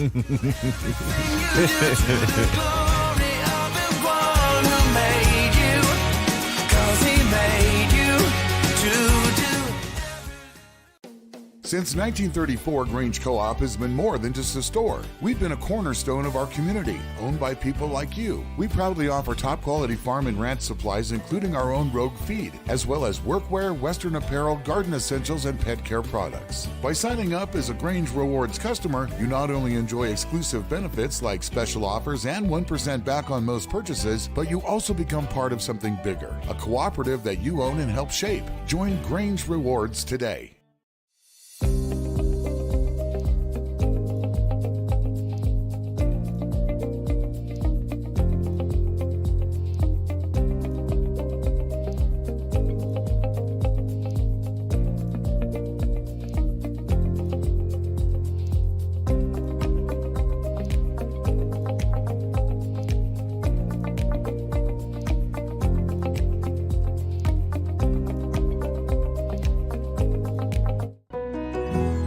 Fall in love with Northridge Senior Living, where contemporary, sunlit interiors meet old-world elegance. Walk through our lovely hallways and enjoy the fun staff-led activities. Forge lasting friendships with other residents and our exceptional caregivers. Dine in style. Gather near the fireplace under breathtaking chandeliers. Our reasonably priced apartments are spacious with private balconies. Northridge is Christian-owned and operated, pet-friendly, and only 2 blocks from Asante Rogue Regional Medical Center. On-site, in-home care is available. We also offer senior adult daycare, where your loved one can spend the day with us, and the evenings with you. Northridge Senior Living. Your home. Welcome back. Happy Monday to you. Drive carefully. Ice fog throughout our entire region, at least in our backyard, so be careful out there. In the meantime, in our region, Washington State is kind of coming up against an issue kind of like we did in Oregon, where the citizens spoke up. We raised the 200,000 signatures to stop the $4.3 billion tax bill. And it is doing so well that it's going to be on the ballot, and the governor's even anticipating of pulling the bill after all of that. Wow. In Washington State, all but guarantees that the Let's Go Washington measures will go before the voters this fall. The Democratic leaders there in Washington State legislature on Friday said they have no plans to hold hearings on 2 conservative-backed initiatives focused on parental rights of students in public schools and the banning of transgender athletics. All right. Now, here's the deal. They raised 400,000 signatures for each measure. Parental rights and transgender staying out of sports, girls' sports. They're verifying those signatures now, but it looks like they have more than enough to get them on the ballot. And the Blue Run legislature, the majority leader and the speaker said, we won't hold hearings, we'll let the people speak. Well, they looked into the signatures. Democrats are on the signatures, independents and Republicans. Parents are saying no to this. Right. God bless you guys. Yes. This is your crack in the concrete. Go for it. All right, let's take a look at Wall Street for this Monday morning. Let's see what's happening on the big scene of Wall Street. And thank you, Preston, at Smart Lawn. He's the guy. He's the man. Dow's not happy this morning. It's off 160, well, call it 166 points. The NAS is down about 3 points, and the S&P 500 down 5, almost 6 points. So little instability. I'm sure all this has to do with the rioting, not only domestically but internationally. Meantime, gold's up a few pennies, 46.14. Look at silver, $84.84 an ounce. Wow. And gold's down about crude oil's down about 50 cents, $61.74 a barrel. Pretty good. Yep. Well, we've been talking a lot about the ICE shooting in Minneapolis. And we know that the protesters are being emboldened. A lot of these people are being trained in how to block ICE. We know that the agent who was involved in the shooting had been hit by a car previously, had 33 stitches. And so there's a lot of activity. Are the ICE agents becoming reluctant to defend themselves in this process? Well, Carrie Lake responded to the ICE shooting in Minneapolis and expressed concern for ICE agents fearing to act in their own self-defense. She did this on Newsmax's Finnerty. Oh, it's definitive, and it proves what we all kind of knew when we saw the very first headline that an ICE agent had to shoot someone in self-defense. And my concern was that as these ICE agents do so much important work across the country, that this situation would make them hesitant to protect themselves. And I want the message to go out loud and clear to every member of law enforcement, every ICE agent. If you feel threatened, you have to protect your life. The American people stand with you. And this is just a word of warning. If you're going to play with fire, you got to get burned. You cannot get involved in the middle of federal police enforcement work like this and expect things to go smoothly. This was, this could have been prevented. This woman was egged on by her, lesbian partner. And it's so unfortunate because there is a child out there right now who's missing a parent. And it makes me sad that the mind virus, the TDS mind virus, the hatred of law and order that has gotten into the craw of so many people out there is causing them to do such foolish things. And we want our ICE agents to be safe. We want them to continue the important work that they're doing and not be deterred by a bunch of people who are acting radically. So here's a question. Why do we have ICE? Immigration is part of the fabric of our country. Legal immigration. Okay. Yes. So it's there for a purpose. Yes. And they're doing their job. Right. The other question is, if they weren't doing their job, would the local police be going after these thugs and murderers and rapists? It depends on what locality you're talking about. So the point is, no, they wouldn't, especially in these cities. That are especially blue cities. They wouldn't be doing it. In fact, over the weekend, the police chief in Oregon cried because he had to admit that the two people that got shot in Portland were part of the Venezuelan gang. I saw that. And he got choked up over it. What was that all about? Well, the point being is, you have ICE for the very reason of what they are doing, and that's to go after the bad people, especially as it relates to illegal immigration. So if you don't have ICE, would the local law enforcement do the job of ICE? And to your point, it has a lot to do with the complexion of the city. Absolutely. So this is kind of crazy. By the way, where has Carrie Lake been lately? I know. I was going to ask you. What happened to her? About her. What happened to her? Yeah. We expected better from her. We thought she'd have some success in the last cycle, but. Okay. And the last question, so we're kind of off on that tangent. That's okay. Marjorie Taylor Greene. What about her? Well, she's out of Congress. Right. Did you see any of her exit videos or anything? I did not. I know that they loved her on The View. And they even asked her if she would change parties for them. Yeah, she said no to that. She said no, right. But I guess the question I have is, what happened to her? Yeah. And I think, it's just my wild guess. Okay. She was for Trump, and then she became anti-Trump. Right. And I think it's because she got trumped. How? He didn't give her everything she wanted. So when she didn't learn from that experience. She wanted to go faster than he is, and he's gone faster than any president in the history of the United States. Right. So Anyway, she's out. Stay in your lane, bro. I don't know. She didn't listen, did she? Well, Matt Gaetz. Matt Gaetz, yeah. Well, isn't that interesting? Because they were central in the disrupting and the removal of the last Speaker of the House. Yeah. And we were very displeased with them. Has this president kind of settled that score? Is that what this I don't know if he settled. I mean, you got to remember, they self-exited. Yeah. They weren't booted out. Right. Yes, they both quit. But we still don't know why. I think it's because they didn't get their way. Okay. All right. It's as simple as that. Okay. They didn't get their way. It could be. So they didn't learn how to back up and reassess. Well, Gaetz, we were all surprised because he was going to be made the Attorney General, remember? Oh, yeah. And then in the middle of all of that, then he decides to leave. Because he knew he would be uncovered. So was that brilliant on the president's part to get him out? Well, he's better at bluffing than anybody I've ever. Yeah, he may be. Yeah. I wonder if he made any money at poker.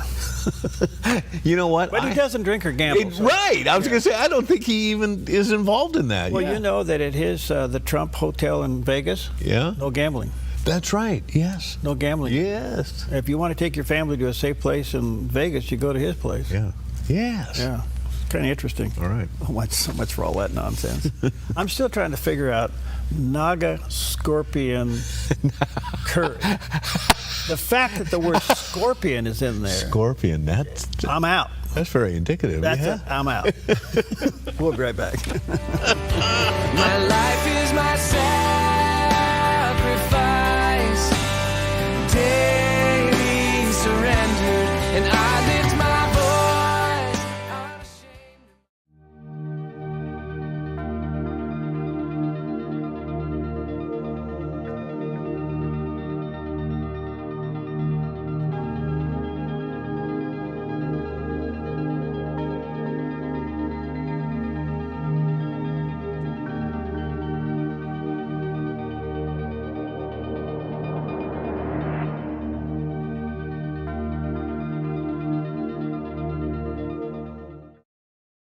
Don't let pain hold you back. I'm Dr. Joel Brind, and I developed Sweetamine to stop inflammation the all-natural way. Just use it like a sweetener once a day. It's that simple. My unique formula harnesses the power of glycine and works around the clock to boost your overall health, stopping chronic inflammation that causes pain. Try my 12-day challenge risk-free for just $19.95 with free shipping at sweetamine.com or call 1-855-GET-SWEET today. Relief has never been so sweet. A ministry moment on the Dove. When I was a teenager, I remember I was taken to Johns Hopkins Hospital for surgery. I was frightened at the idea of being paralyzed for the rest of my life. I was only a kid. Well, they pushed my gurney into the old hospital lobby and parked me at the foot of this big statue. I looked up breathless. It was a massive marble figure of Christ with outstretched arms. At its base were the words of Jesus from Matthew 11. Come to me, all you who are weary and burdened, and I will give you rest. That day I was placed directly at the feet of Jesus, and I will never forget the warm embrace of his outstretched arms. I would replay that moment so many times, it became part of my healing. Friend, today, picture yourself at the feet of Christ, because he can lift your burden. A ministry moment on the Dove. Well, welcome back to Jerry Bilden's dream. Not quite awake yet, he's still dreaming. Yeah, but look at the dream. Look Yeah. what it looks like. We're back at the Dove Penthouse. Woo. That's a joke. Yeah. We had to leave the cabin. We got snowed in. Yeah. Got frozen out, actually. Right, exactly. So you got your pipes wrapped? Everything is wrapped, yep. Well, when it got down to 29, Yes. and the dog goes out about 3 feet, turns around and comes back. You know it's cold out there. Yes. I said, you have to go out there. I don't want to go out there, but you have to go out there. You're not doing that in here. You got to do it out there. Oh, it's tough to be a dog. No, it's tough. Oh, It yeah. really is. All right, 28 minutes before the hour. Well, one of the big stories we've already mentioned it. Is Iran about to fall? Big story. Let's check in with CBN Newswatch and find out. This is CBN Newswatch. It is Monday, the 12th of January. We're going to begin this half hour with those protests in Iran where the future and fate of the country hangs in the balance. The streets have become killing fields as opposition leaders say Iran's Revolutionary Guard has killed thousands of people. Now the people of Iran are waiting to see how President Donald Trump will act. Chris Mitchell brings us the story. He's reporting from Jerusalem. In Tehran and other cities throughout Iran, Republican Guard troops are firing indiscriminately into the protest crowds. Many Iranians are going to hospitals to identify their loved ones. In the meantime, the regime's opponents are looking to President Trump. He told reporters Iranian leaders want to negotiate and a meeting is in the works. But if the government keeps killing, he may act sooner. I have options that are so strong. So, I mean, if they did that, it'll be met with a very, very powerful force. In Tehran, Iran's Speaker of Parliament warned that attacks on Iran would lead to retaliation against U.S. military forces and Israel. In Jerusalem, Israeli Prime Minister Benjamin Netanyahu praised the protesters.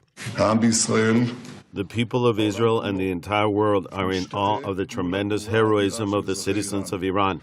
Israel supports their struggle for freedom and strongly condemns the mass massacres of innocent civilians. The latest figures from the U.S.-based human rights activist news agency puts verified deaths at around 500.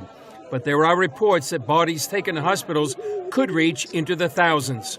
Maria, to put it into perspective, in the last 48 hours, Iranians have suffered more casualties than America did after the 9/11 attack. Exiled Crown Prince Reza Pahlavi announced a new phase in the protest. In addition to taking and holding the central streets of our cities, all institutions and apparatuses responsible for the regime's propaganda and for cutting communications are to be regarded as legitimate targets. Pahlavi also called for Iranian forces to switch allegiance to the protesters and for Iranian embassies to replace the flag of the Islamic Republic to the lion and sun Persian flag, something this protester did at the Iranian embassy in London. Pahlavi called what's happening in Iran a defining moment.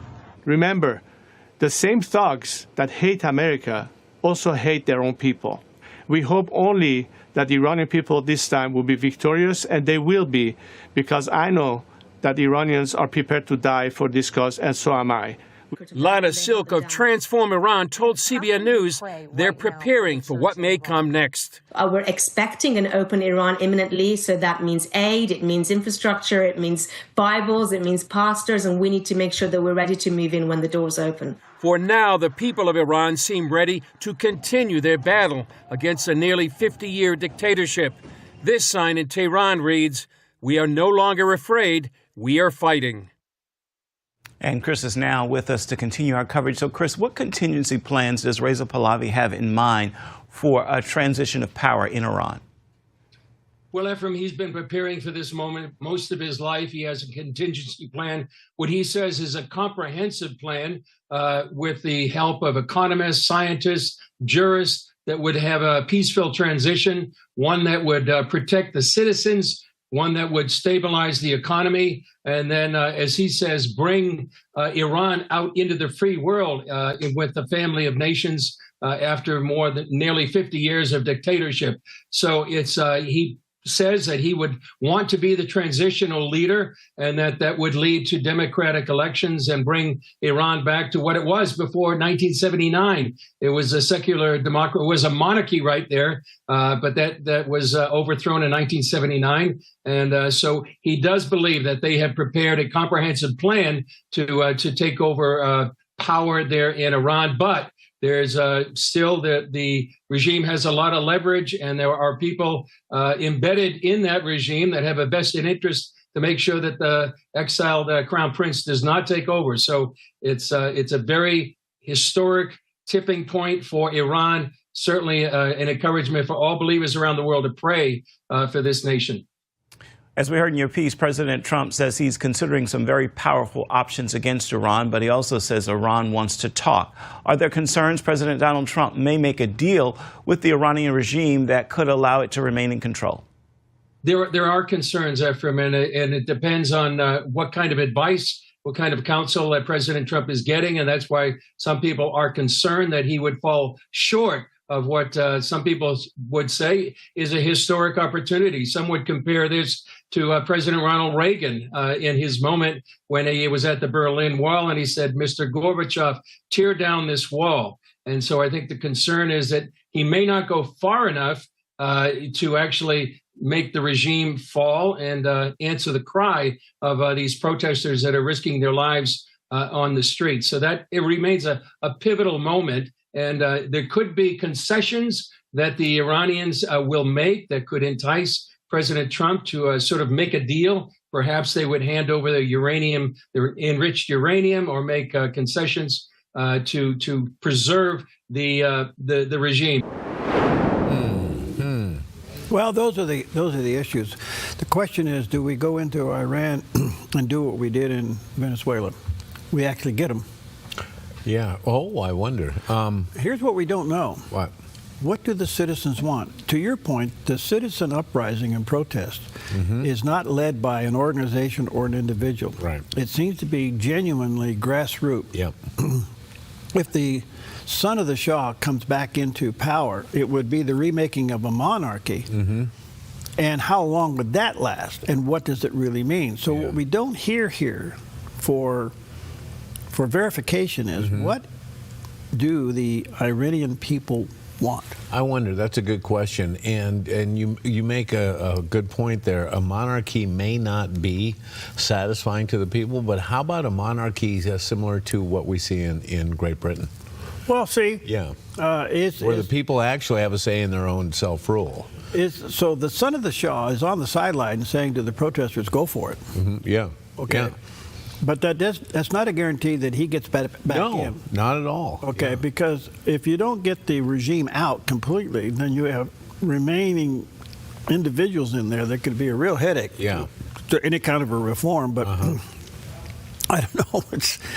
It's pretty amazing. It is. And by the way, I'm really glad we have CBN News, and I know we have a lot of viewers and listeners who agree, because we really get a great view as to what's going on there. Yeah. We really do. So CBN does a great job. Yes. All right, good morning to you. Another guy that does a great job. Where? A look at our weather from Grange Co-op. Today in northern Oregon and southern Washington, dry conditions with an air inversion and partly sunny for Vancouver, Portland, and Wilsonville with highs in the mid-50s. Patchy fog, then mostly sunny and near 53 in McMinnville.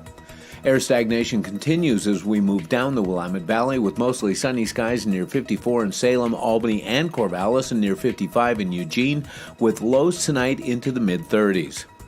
Mostly sunny skies across central Oregon with daytime high temperatures near 57 in Prineville, 53 in Bend, and near 49 in Sun River. Mostly sunny over in Boise, Idaho with a high in the low 40s and a calm wind. Along the Oregon coast, partly sunny with a high near 58 in Coos Bay. Mostly sunny from Port Orford through Brookings and Crescent City, California with daytime highs in the mid-50s and a light northwest wind.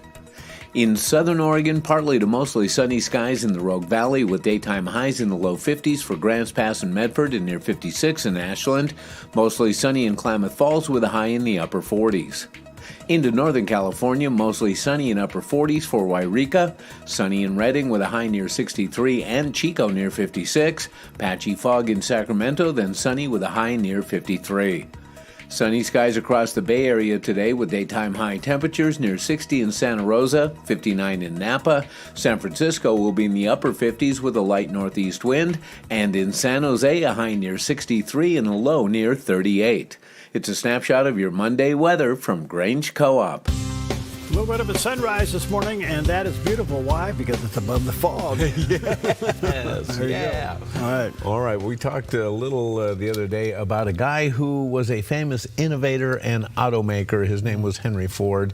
He was also an interesting employer, giving more money to his auto workers, but that all came with a catch. Yeah, guy, we're going to inspect your home. Yes. And what are we looking for? Booze. Booze and the absence of your Bible. There you go. It was interesting what he did, but well, he did more than that, because it was on this day in history that Henry Ford drove to a new land speed record. On January 12, 1904, long before speedometers and seatbelts were even thought of, Henry Ford pushed innovation onto thin ice, literally. On the frozen surface of Michigan's Lake St. Clair, Ford climbed into a bare-bones racing machine known as the 999. It had a wooden chassis, no body, no hood, and absolutely no margin for error. Ford rocketed across the ice at 91.37 miles per hour, setting a new land speed record and shocking the automotive world. The record would stand for less than a month, eventually broken on the beaches of Florida. But for Ford, the real victory wasn't the number, it was the attention. Just months earlier, he had incorporated the Ford Motor Company, and the headlines from that icy run helped put his name and his vision on the map. That daring drive and the attention that it got helped launch what would become one of America's big three automakers. 91 miles an hour. Yeah. With no windshield, on the ice. No body on the car. It was a wooden chassis called the 999. Climb aboard and step on it. I love it. Yeah. I'm sure it's in a museum somewhere. Yeah, It's gotta be in a I'd like to Ford see museum it. somewhere. All right, the other day I had Richard Harris on. He's the executive director of Truth and Liberty. Quite a guy, and quite the apologist and attorney, all that. And I asked him, I said, Richard, step back for a moment. What's your, I use the term, 30,000-foot view of the situation in Venezuela? Here's what he had to say. Well, it's just been a stunning news cycle. The United States military just put on a show demonstrating its prowess, and couldn't be prouder of them. It's also so encouraging, Perry, to have a president who is willing to take action, to fight for America's interests abroad and not be afraid of opposition. And, Maduro, all these leftists coming out and claiming, that we, are imperialists and all this is just absurd. Maduro was never rightfully elected in the first place. It was a fraudulent election, and the entire international community recognized that. He's a dictator, brutal, atrocious civil rights record. Women raped and people murdered and locked up and political prisoners and everything from A to Z, plus the whole, shipment of drugs into the United States nonstop, and then taking that money and funneling it over to communist Cuba to empower them to spread communism and leftism. He was a direct threat to the security of the United States. He's also a criminal, and I think we did the right thing, and I just applaud the Trump administration for it. Mm-hmm. Well, yeah, it's, the hindsight is always 20/20. Yeah. So, by the way, there's another story breaking this morning. I thought I'd just mention it, and I'm not sure where this is going, but apparently the grand jury now has, the DOJ's grand jury has sent subpoenas to Fed Chair Jerome Powell. Mm-hmm. Yeah. This is huge. Mm-hmm. Now, the question is, what is it about? Yeah, and apparently he lied to Congress. Yeah, it has to do with his testimony before Congress. So that's what we're hearing. We'll see where this goes. Yeah. But the Fed chair, who, by the way, will be out of his job at the end of the month, the new Fed chair has not been named by the president. He's interviewing all kinds of people. You got to remember, President Trump interviews all kinds of people that sends mixed messages. Yeah, true. Right. So we'll see where this all goes. But anyway, that's a big story, and we'll keep an eye on it for you. All right, we'll take a quick big story break. We'll be right back.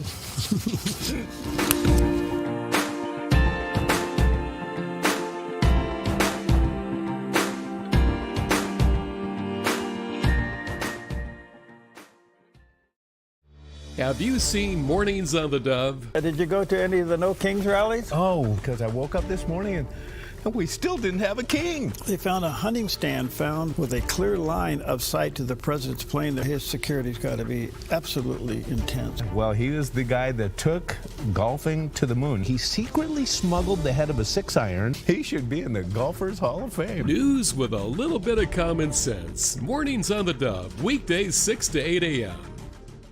Chris Silva understands your home and your commercial buildings are two of the largest investments most people make in a lifetime. One is for your family, the other is to support your family financially. That is why Chris Silva Painting goes the extra mile to protect both homes and commercial buildings with proper painting preparation and high-quality primers and paints. Serving Southern Oregon since 2006, this family-owned and operated business has painted over 1,000 homes. Chris Silva Painting offers an industry-leading 5-year warranty that covers materials and labor on all painting projects, work for both residential and commercial buildings, both interior and exterior painting. Chris and his crew are courteous, they are efficient, organized, timely, and clean. Chris Silva Painting also offers military discounts. At Chris Silva Painting, our mission statement is to bring Christ's heart and principles to our customers and our job sites. We do that with honesty, integrity, and hard work. We don't cut corners, we paint them. CCB number 176097. Chris Silva Painting, 541-890-3960. The Lennox iComfort S30 thermostat can sense changes in your environment. It even knows when you come and go. So now your home's most important system is also the smartest. Metal Masters can give you the smartest home comfort system available. It knows when you're away and adjusts when allergens and humidity get uncomfortable. Trust Metal Masters to provide perfect air for your family. Lennox. Air is life. Make it perfect.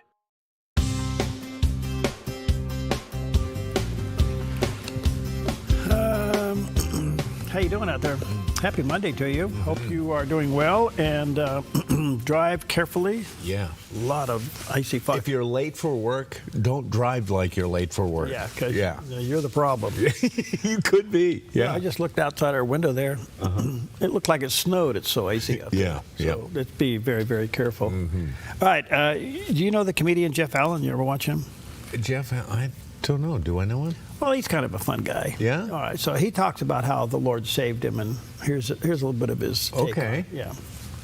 God put a man in my life.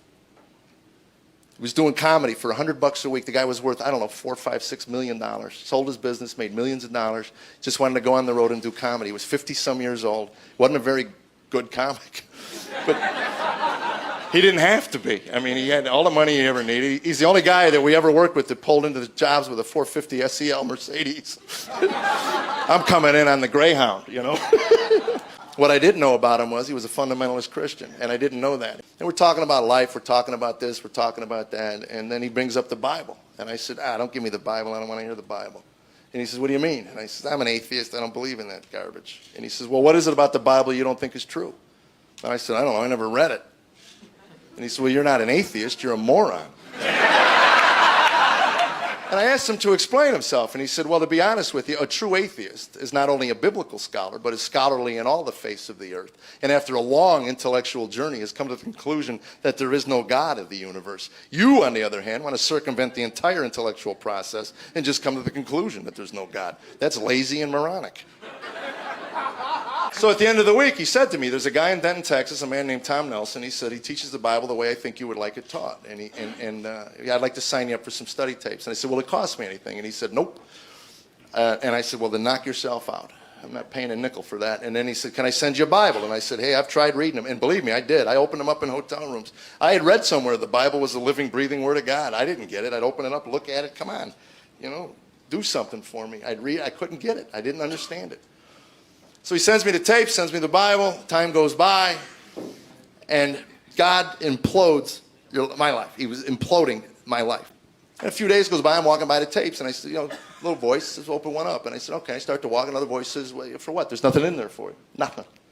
And then that starts, that whole dialogue of what's in there. I want to get it, I want to get it. When I read about demonic realms and angelic realms in the Bible, I went right back to this moment in my life. Because it was a struggle to get in there, because something knew what was in them things. And I ripped one open. I finally got over there after 5 minutes. I'm 40 years old, and I'm having an argument with myself. Maybe I am nuts. I don't know. But I'm trying to get into this. I rip one open. I throw them on the floor, and I go there. There's a couple tapes. And I go, all right, what am I going to do now? Pick one up, Ecclesiastes. And I couldn't even pronounce it. It was Ecclesiastes or whatever. I said, I don't know what this thing. I got to get that Bible. Where's that Bible? Oh, it's in the junk drawer. That's where I left it. So I pulled the Bible out of the junk drawer. I put the tape into the machine, and I started listening to this pastor from Denton, Texas, talk about what Solomon, this wise old man, 78 years old, wrote Ecclesiastes at the end of his life about life on earth. And it starts out with meaningless, meaningless. It's all meaningless. That got my attention. Boom. Because that's the way I felt. I couldn't find anything worth meaning in this earth. Really, nothing. Not in career, not my wife, not my kids, not my cars, not my home, nothing. And he starts talking about it. And basically, Solomon's conclusions were that life without God will have no meaning. And I didn't understand that. And as he began to explain about the creation, in order to enjoy the creation, you have to know the one that created it. And if happiness were an act of will, we'd all be happy. Because that's basically what we want out of life. Everybody wants to be happy. And all it is, what I found out, what he said was something has to come outside of us, inside of us, change our hearts, and then work its way out through the act of service to others. And I was blown away. For the first time in my life, I heard something that made sense. And I believe it was because that day God chose to turn it on inside me. That was the light switch. Bam, it went on. And I was like, wow, this is it. This is what I was looking for. I wanted purpose. I wanted some reason to get up in the morning and put one foot in front of the other. And then I said, without God, I have no. Well, how do I get God? So I opened another tape, put another tape, because I'm a compulsive, addictive personality. I'm not kidding you, man. And I'm making notes in my Bible, and I'm going like, man, this is the greatest stuff I've ever heard. At one point, I wanted to run on my lawn and hold the Bible up. Have you read this thing? Wow, what a book! Man, this is amazing. Wow. I love what he said there. He said, if happiness was an act of will, we'd all be happy. Man. Yeah. I think there's so much in that testimony, but one of the main things is that you cannot do the work of the Holy Spirit. You either plant seeds or water seeds. The rest is up to God. Yes. There you go. Yeah, good point. Got some great guests coming up. Is the economy good or bad for 2026? Mixed opinions. We'll talk about that coming up. Hey, you like comic books? Well, I sit next to a comic every day. You ought to write a book. Well, if you inherited old comic books, you might be excited about it.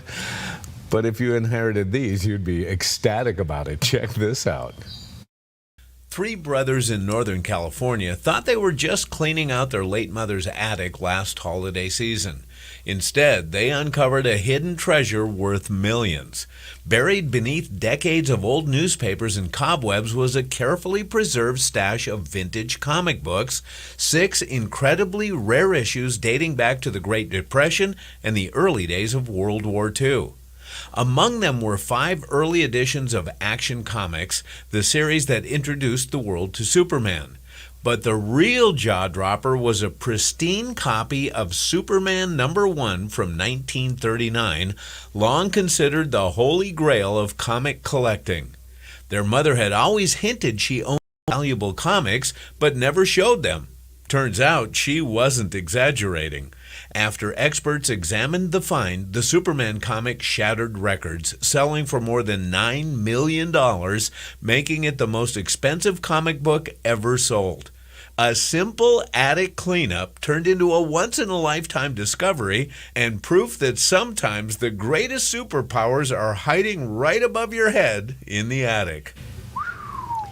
$9 million for one comic book, Superman. And what were the rest worth? I don't know. I didn't even. That one took the cake, I guess. But I don't know. And it didn't go into Pawn Stars. Rick didn't have a pick. Rick he didn't get a chance at that one. You know, the nice thing about what Rick does, he brings experts in. Yeah. So you find out exactly what true values they really are. So. Why are all the experts living in Las Vegas? Anyway, take with you 1 John chapter 3, verse 22. And whatever we ask, we receive from him. Why? Because we keep his commandments and do what pleases him. Read the commandments today and ask yourself, how you doing? All right? Anyway, be careful out there. Ice fog above it. A beautiful day if you can get above it. So hang in there.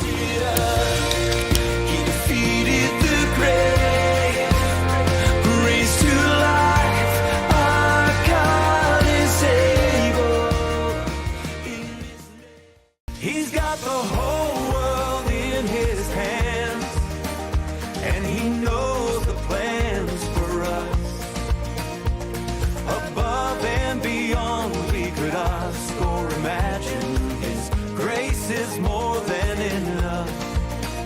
It's in his hands.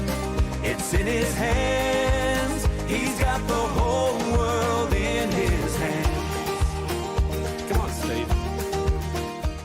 Applegate River Golf and RV Resort, a pristine 9-hole course alongside the Applegate River. Their clubhouse offers a golf simulator experience. The RV Resort is adjacent to the golf course with convenient pull-through parking. Applegate River Golf and RV Resort. Information at applegaterv.com. A ministry moment on the Dove. I know many people that have tried everything in life and they have not found satisfaction, inward peace, joy, assurance, and security. And they're still searching. You'll never find peace and joy and happiness until you yield your life to Christ. You never will.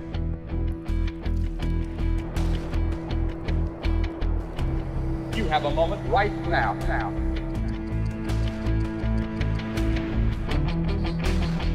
The Bible says now is the accepted time. Today is the day of salvation.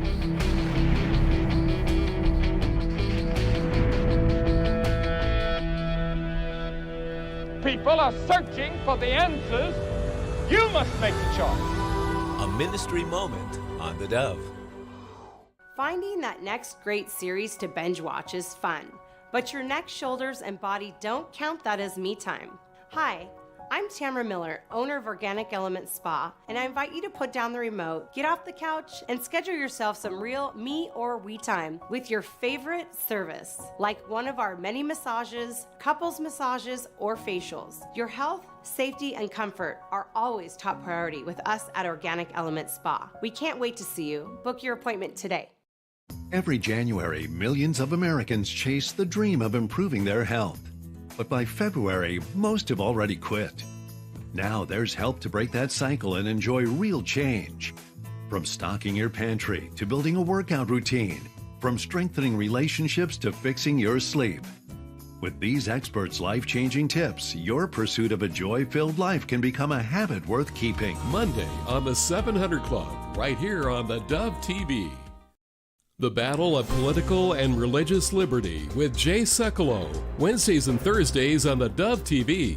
Encouraging and informative.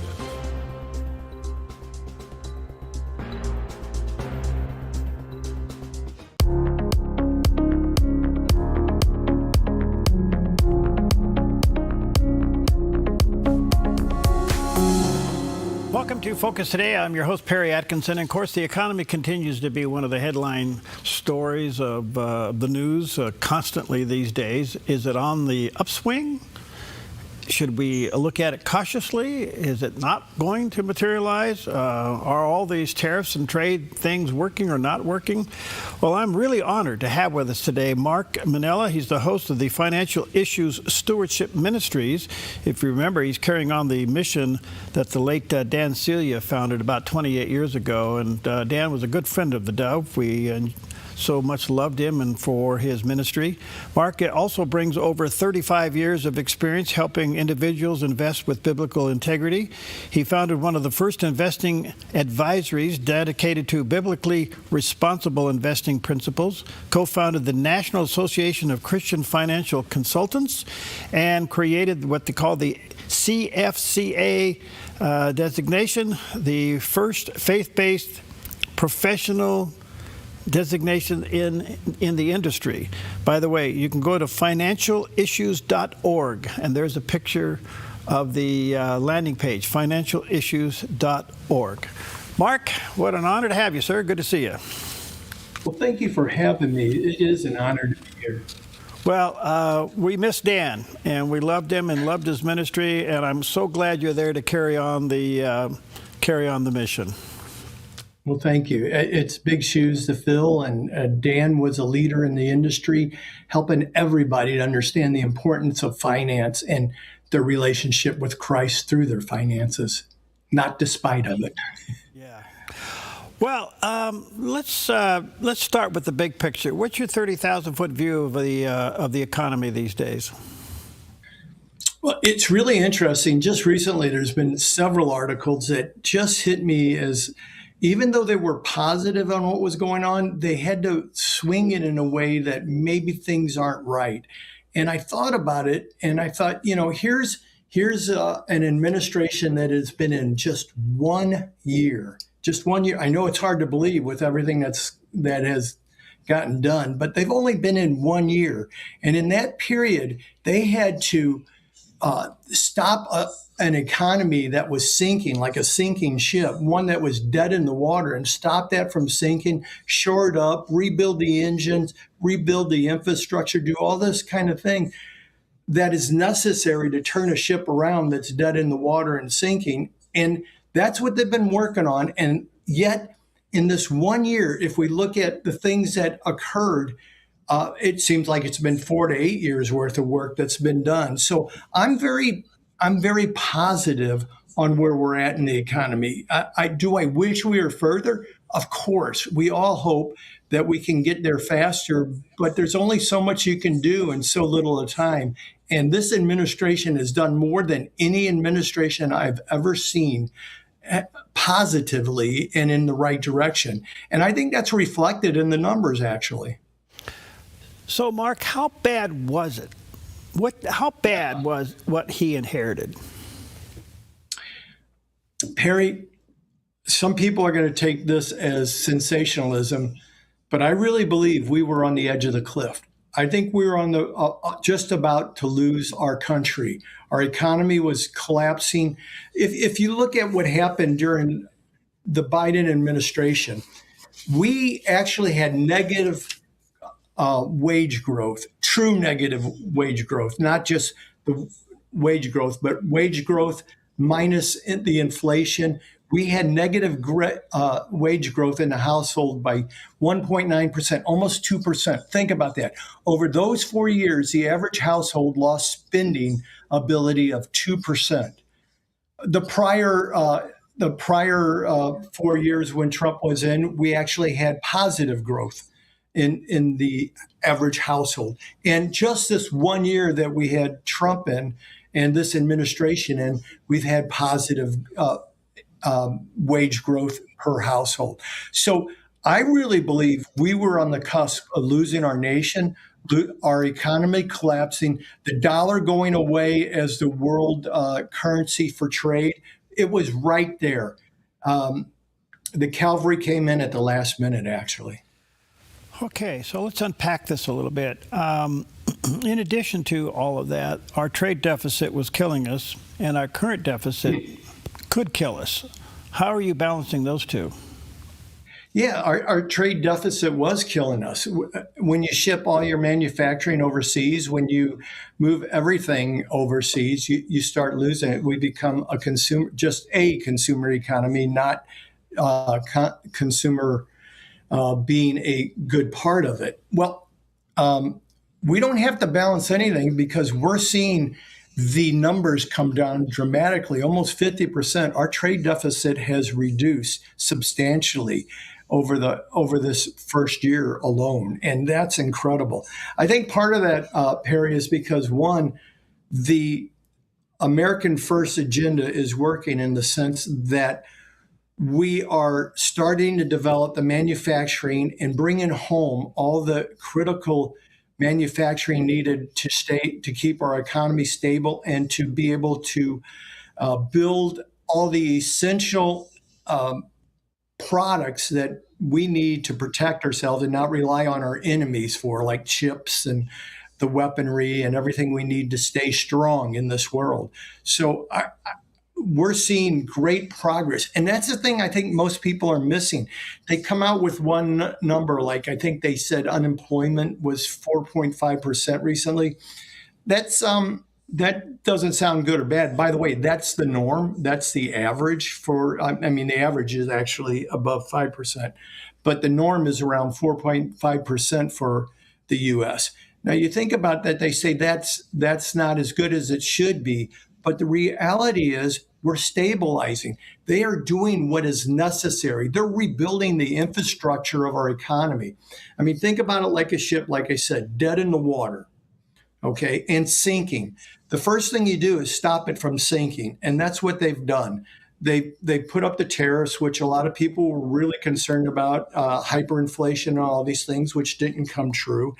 They've done a whole lot of things. They started bringing manufacturing back. They created fair trade instead of us being taken advantage of, which helped bring down the trade deficit. We're seeing all this happen, and so you have to stop the sinking, and that's what they did first. And because on day one, things didn't turn around. Everybody really started overemphasizing how fast this had to happen. But if you have to lay all new infrastructure, if you have to rebuild the engines, if you have to do all this turnaround work, things aren't going to go as fast as they should. Yet they've gone faster than I would have ever guessed. And now we got the engines rebuilt. We have the boat floating and not taking on water and sinking. Now it's time. The engines are starting to restart. You know, if a boat's dead in the water, you can't turn it. Well, now we can turn this thing around. And I believe that's what's happening here, is we're at that point. And the numbers really say that. Like I said, the average family now, they're seeing their real wage growth go up, not down. They're seeing that they can buy things. We saw Christmas. Up until Christmas, it was so bad listening in the news talk about how this Christmas probably isn't going to be as big as other Christmases, and that people aren't spending as much because they're worried about affordability. That was the new gaslighting that was going on. But the reality came out that we spent more this year than before, and that people are confident in their spending, that they're feeling better. And that's because of the real wage growth that has gone on in the U.S. over the last year here. 0.7% increase in just 1 year after 1.9 decrease over 4 years. That's a big deal. That's 2.6 increase in the real wage growth over the last administration. That's very positive, very strong. I think people, along with me and many others, are feeling a bit confident in all this. They're feeling that there is hope. They're seeing the turnaround starting to happen. And this could just be the beginning of it, because now that all the infrastructure is getting in place, we're seeing factories actually starting to get built. We're seeing companies coming back to the U.S. A lot of positive things are happening. I believe that there's great possibilities ahead. But Perry, I do also believe that we need to be concerned and we need to be alert, aware, and conscious, because we live in a very, very evil world, and everybody and their brother is coming against this administration in the United States of America, the last holdout of freedom and capitalism, and quite frankly, embracing Christianity. All right, a lot there. Wow. Let's start with tariffs. 2 questions there. What's your view of tariffs, and where do you think the Supreme Court's going to go with this? Well, like I said, hopefully, I don't know if I said it here, but people know me for saying I don't predict the future, only God does. And I stand on that. I have no clue where the Supreme Court's going to go on this. I can understand there's constitutional issues we really need to be looking at. And I think that brings up a very important question. Where is Congress? Because Congress could stop whatever the Supreme Court's going to do by passing whatever laws, if there are any laws needed to be passed, so that the president can do this. And even more important, they need to codify what the president is doing. They need to get behind him. We have a slow and lazy Congress right now. Most of what's been done over this year has been by executive order. That doesn't stand when a new president comes in. So a new president with a signature of pen can reverse everything. We need Congress to step up, and we need to shout this from the rooftops, and we need as many people as possible to not only vote in godly, conservative people so that we can get this codified by law, all the things Trump has done, but to carry us into the future so that we actually have the momentum and the number of votes necessary to do all that is needed to be done to shore up this country and take it forward to be the country that God, I think, originally wanted it to be. and that it once was. The other question is, given our current status, and you mentioned it earlier, Mark, in your opening comments, that the dollar was on the verge of really being devalued into almost oblivion. It's back, and it's still being used as a major currency out there. How would you gauge the strength of the U.S. dollar today? Well, right now the dollar is in crossroads.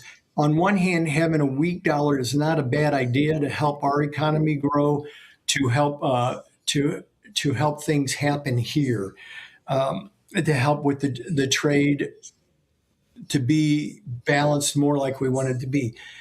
On the other hand, a weak dollar throughout the world might eventually cause some problems. But here's what I believe we really need to be looking at on this.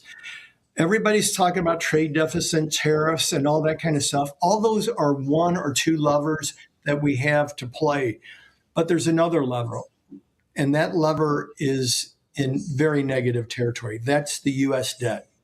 I know some people just blow it off and say it really doesn't matter, but the reality is God warns us about debt all through the Bible. I take God's warning seriously, and this debt in the United States has grown to a point to where it's what did I read? I think I just saw that the interest alone is one of the biggest parts of our budget, just paying the interest on our debt. That alone should scare us. If anything takes this country down, it's going to be our debt. So hopefully the next lever we start seeing this administration play with is a reduction in our debt.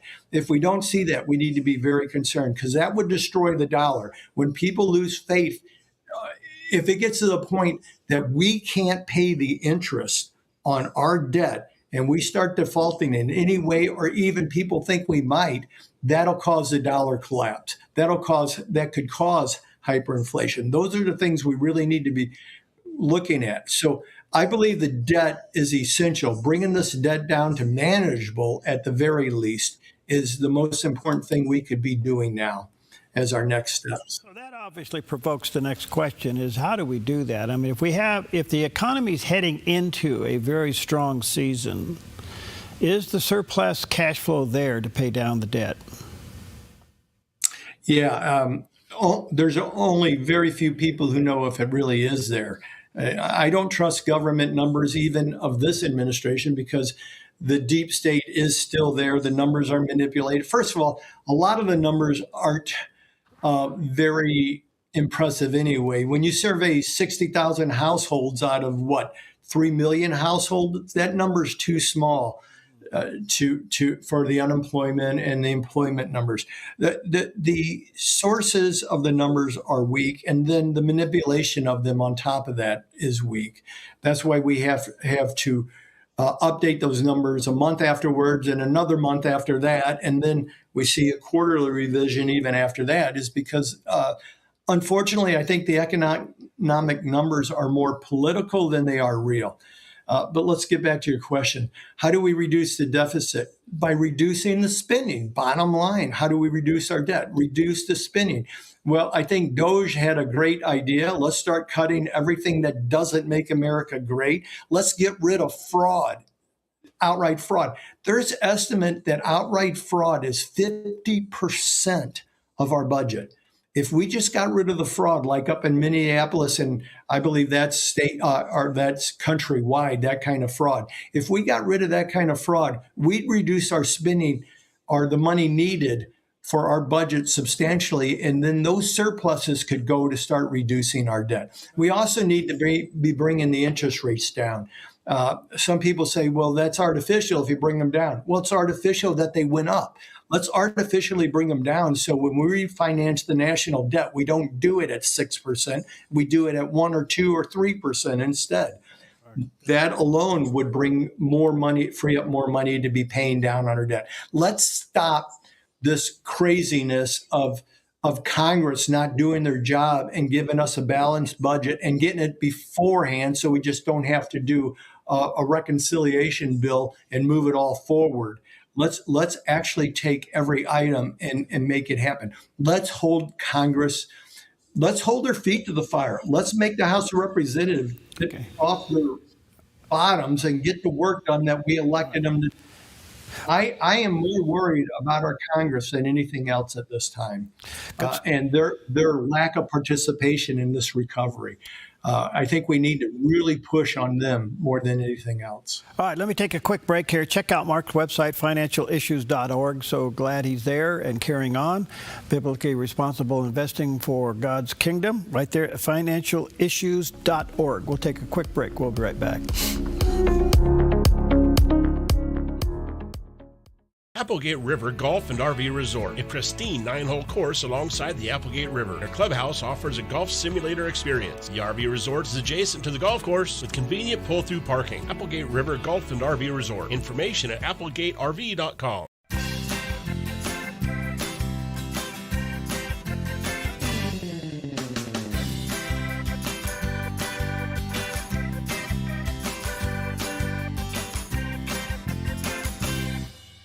Hi, I'm the SOS Alarm guy, here to tell you about a great deal. SOS Alarm will not only beat any internet deal, but will install the system too. So burglars, beware. SOS Alarm for security and beyond.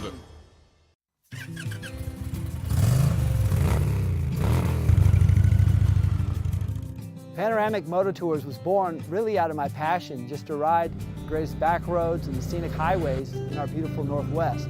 God put it on my heart to share the experiences and invite others. More than riding beautiful roads, it's the camaraderie and fellowship. It's hearing each other's stories. It's being mutually encouraged on our journeys of life.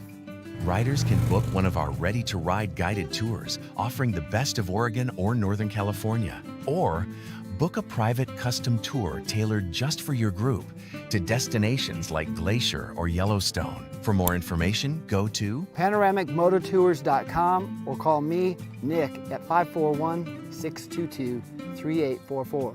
When you find something you love, you just want to share it. panoramicmototours.com. Your next adventure starts here. At Rogue Hearing in Phoenix, we help you hear life again, clearly and comfortably. From expert hearing tests to custom aids and more, the team at Rogue Hearing delivers care you can trust. Rogue Hearing in Phoenix at the shops at Exit 24. Personalized hearing care right here at home.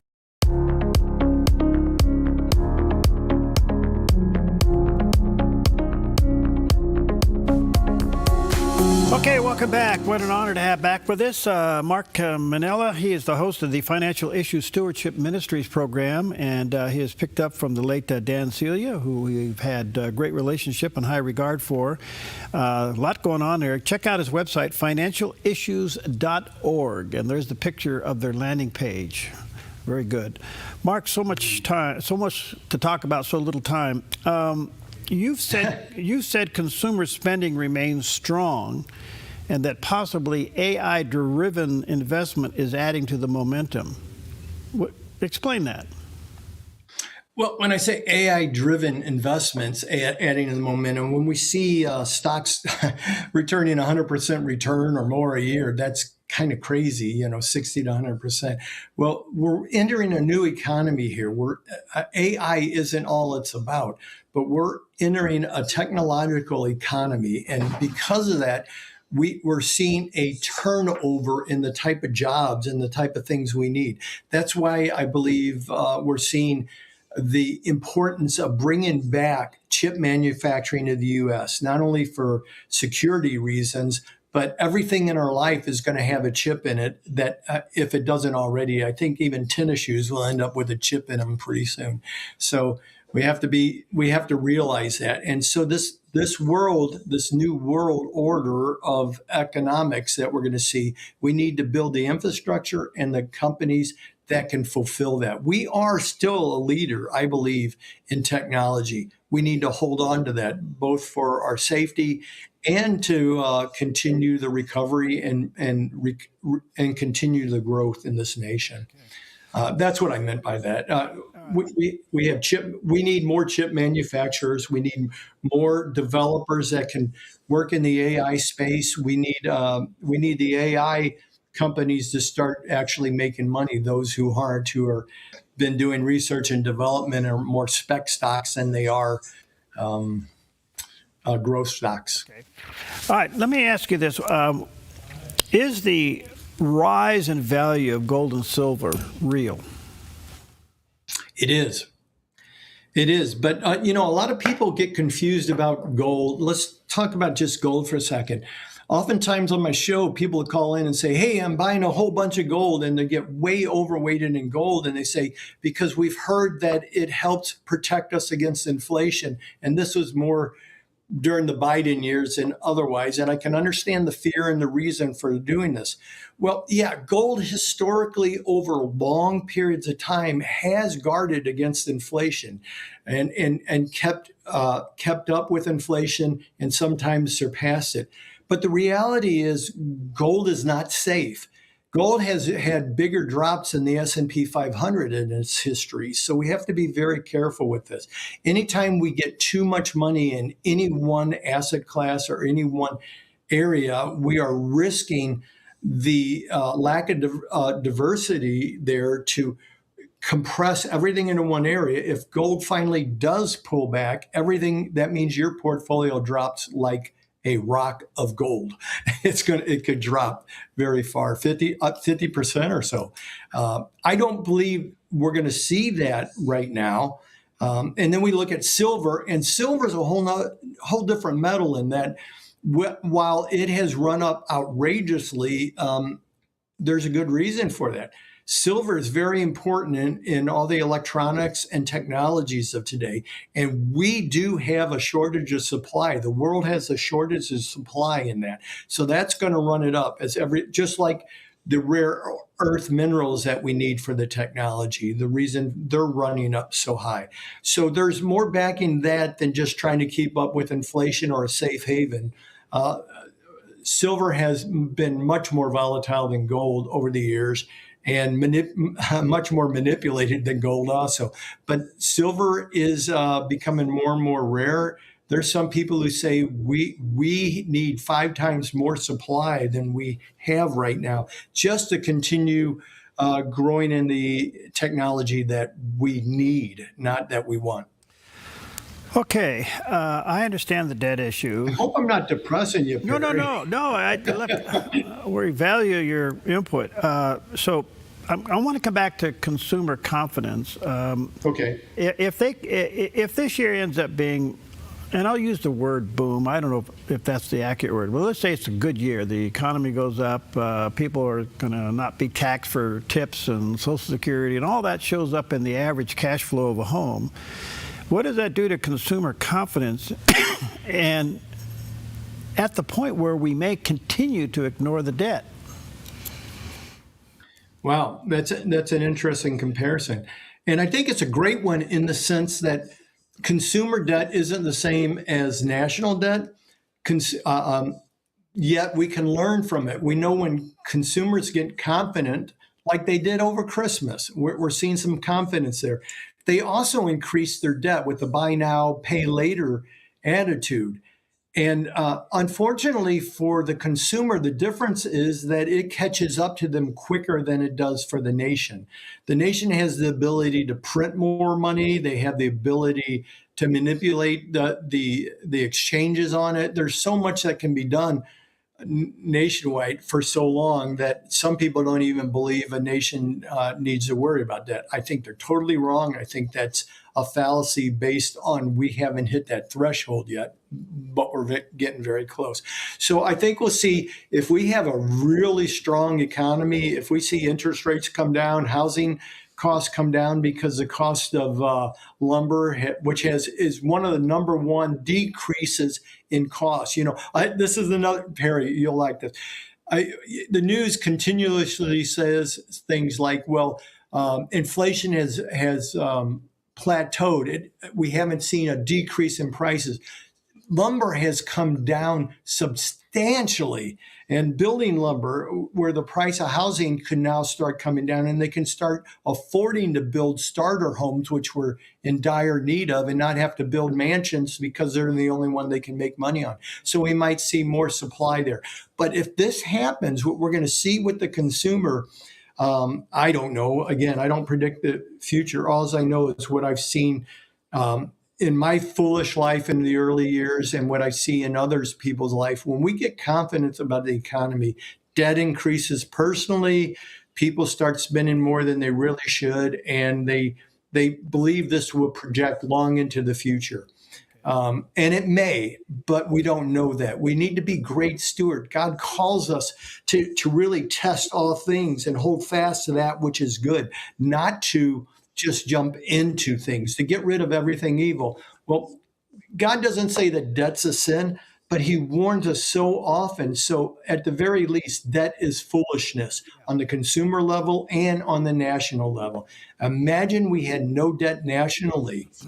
The money we would have to turn this ship around that has been sabotaged and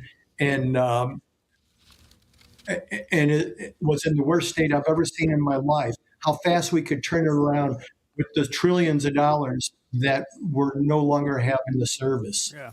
That would be incredible. Mark, you're fast. Consumers get arrogant and they forget very easily how easy we can fall into foolishness of debt and foolishness of taking things for granted. Thank you for your time. I'm glad to connect with you. I look forward to many visits. Let me say to our viewers and listeners, check out Mark's website, financialissues.org. There's a picture of the landing page. And Mark, you're fascinating. Let's stay connected, friend. Thank you. I'd love to. Thank you so much for having me on. It has been a privilege. Well, God bless you, friend. Talk to you soon. God bless you.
A ministry moment on the Dove. Because Christ is in our relationships at home, there should be a new quality to that relationship. It doesn't always happen all at once, but it happens along the way. As we submit ourselves to the Lord, as we should become better husbands and better wives and better parents and more obedient children and better workers and better bosses. Why? Because Christ is in the equation. Christ is everything. The title of this series is Christ Above All. He's more important than anything we've talked about today, to understand that it's all about our relationship with Christ. And here's Paul telling us, you want to honor the Christ that is the center of your life. It's going to affect how you live, how you relate at home, how you relate at work, how you function as parents. Christ is a difference maker. A ministry moment on the Dove.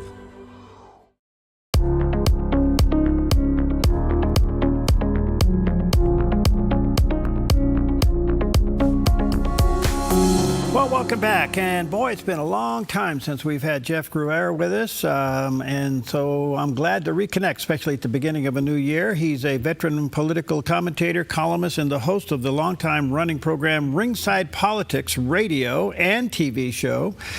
He's the president and general manager of WGSO Radio in New Orleans, and nationally syndicated voice for Real America's Voice.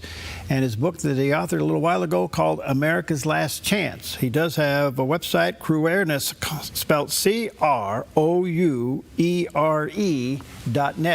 And there's a picture of his landing page. Jeff, long time. How you doing, buddy? Yeah, thanks, Perry. Great to be with you. Good to see you. Thanks boy. so much. Yeah, a lot going on. Boy, where do we start with a guy like you? What do you think of the narco war and what's happened in Venezuela? Yeah, I was really shocked by, of course, how easy everything seemed to be to remove a guy who had been, really a long time thorn in our side, been sending drugs and gang members to the U.S. for years. And boy, in the span of a few hours, we were able to extract him and his wife. No U.S. personnel were killed. No aircraft were shot down. Hundreds of their soldiers were killed. So it was a flawless operation. And now he's going to face justice for the crimes that he's committed. And the question is, where does Venezuela go from here? It looks like the new president is being very cooperative, and she wants to be on our good side, Perry. So I think it's going to be much better going forward. Where does it leave Colombia, in your opinion? I think Colombia seems like they wanted to have a better relationship. And the president said that he had a good phone call with the Colombian president, who had been talking real trash about the U.S. and very antagonistic. And I think after they saw what happened in Venezuela, it became a different attitude. I think that he got an attitude adjustment, Perry. So I think Colombia is going to be moving toward better relations. The question is Cuba. What's going to happen with Cuba? What's going to happen with Mexico? And I think obviously there are all these other foreign hotspots that we're looking at. So who would have thought this at the beginning of the president's term? It really has changed in a lot of different directions that I think people were not expecting. There's a high probability that Cuba falls. Their main source of income has been cut off, and that was 27,000 barrels a day from Venezuela. So they have no income, and they could fall. Do we, somewhat hypothetical, I guess, do we pick them up as a providence like Puerto Rico? What happens to Cuba? I think that would be a great idea. I mean, I think that we don't want to create more states, but maybe a U.S. territory. Maybe we could have many of our Cuban Americans go back and help rebuild that country. I know a lot of them would love to go back that had to flee oppression and dictatorship. So that's a country that's sort of been stuck in 1959. It's like a time warp going back there. And they've had 67 years of communist brutality. And it's right off of our shore. So it's a real threat to the U.S. to have a country that's so antagonistic, so close. I mean, we know what happened with the Cuban Missile Crisis, the Bay of Pigs. We know all the history there. So it would be, I think, quite a change to have Cuba as a friend. And I hope and pray that can happen. I mean, I'd love to see that communist dictatorship fall. Okay. Are you... I know you're pleased. Were you surprised how significant the president was strategizing on the Monroe Doctrine to secure the Northern Hemisphere as it relates to security for the United States? Perry, I mean, I've been advocating this for years. My point is, why are we spending all of our time halfway around the world when we're allowing our own neighborhood to collapse? It's like somebody being worried about what's going on in a city halfway across the state, but not worried about their own neighborhood. And that's the same thing with us. I mean, we had allowed the neighborhood to deteriorate. And of course, people were flooding in here, coming from Central and South America. We had no border. We had drugs flowing in here. Americans were being killed. So this is a direct consequence to Americans, whereby a lot of these wars overseas for the past 25 years have not been. So I think to reprioritize our focus on our hemisphere, I think is a very positive development. And I do think that we've allowed it to deteriorate for years, and that seems to be changing. Okay, so Maduro's out. Cuba could fall. Colombia wants to cooperate, supposedly. We'll see. In the meantime, Mexico's sitting there inundated with cartels. What do you think the future of cartels in Mexico is? I would hope it's going to be problematic.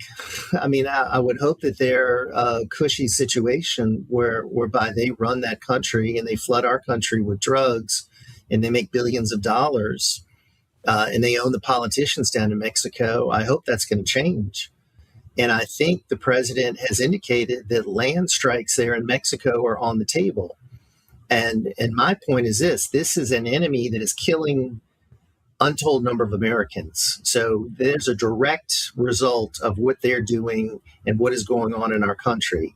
And they have been allowed to operate without any interference from the Mexican government for a long time. And the president says that she is afraid of the cartels. So if we've got a Mexican president that won't take action, we're the big brother. We're the leader of the area, the hemisphere. So I do think we have to take action, and I think he is. I think he's going to strike these cartels in Mexico. If he does that, is that a violation of their sovereignty, number one? And number two, it also could be an indication, even though she's afraid of the cartels, that the cartels are really running the government. Oh, I think there's no doubt the cartels are running the government. I mean, how many times have we seen, Perry, a local politician in Mexico who stands up to the cartels later found dead, murdered? Any individual of prominence in Mexico that has stood firm against them has been targeted and attacked. So, yeah, she's definitely, I think, beholden to them. She's afraid of them. And we've got a president in the military that is not. So I think the argument can be made that this is an enemy that we can engage because they're killing Americans. They're a direct threat to the United States of America. And the Monroe Doctrine, which at one time was considered just as important as the U.S. Constitution, the Declaration of Independence, it was considered like the third founding document of the United States. I think that it would give us the ability to take action there. So it looks like that could be on the table. I don't know for sure, but it certainly looks like the president's considering it. Okay, boy, there's so much here. Let's focus just for a moment, because I'll tie it together later. Let's focus on Minnesota, what's happening up there with ICE. As you know, Kristi Noem announced over the weekend she's sending in several hundred more ICE agents to fight the crime. And we also know that Minnesota now has been exposed of unbelievable fraud. Some figures as high as 18 billion, maybe even higher. So the question kind of comes is, does that, if they've been getting away with that kind of fraud by misusing federal dollars, wouldn't that create a haven for bad people that only ICE could go in and take out?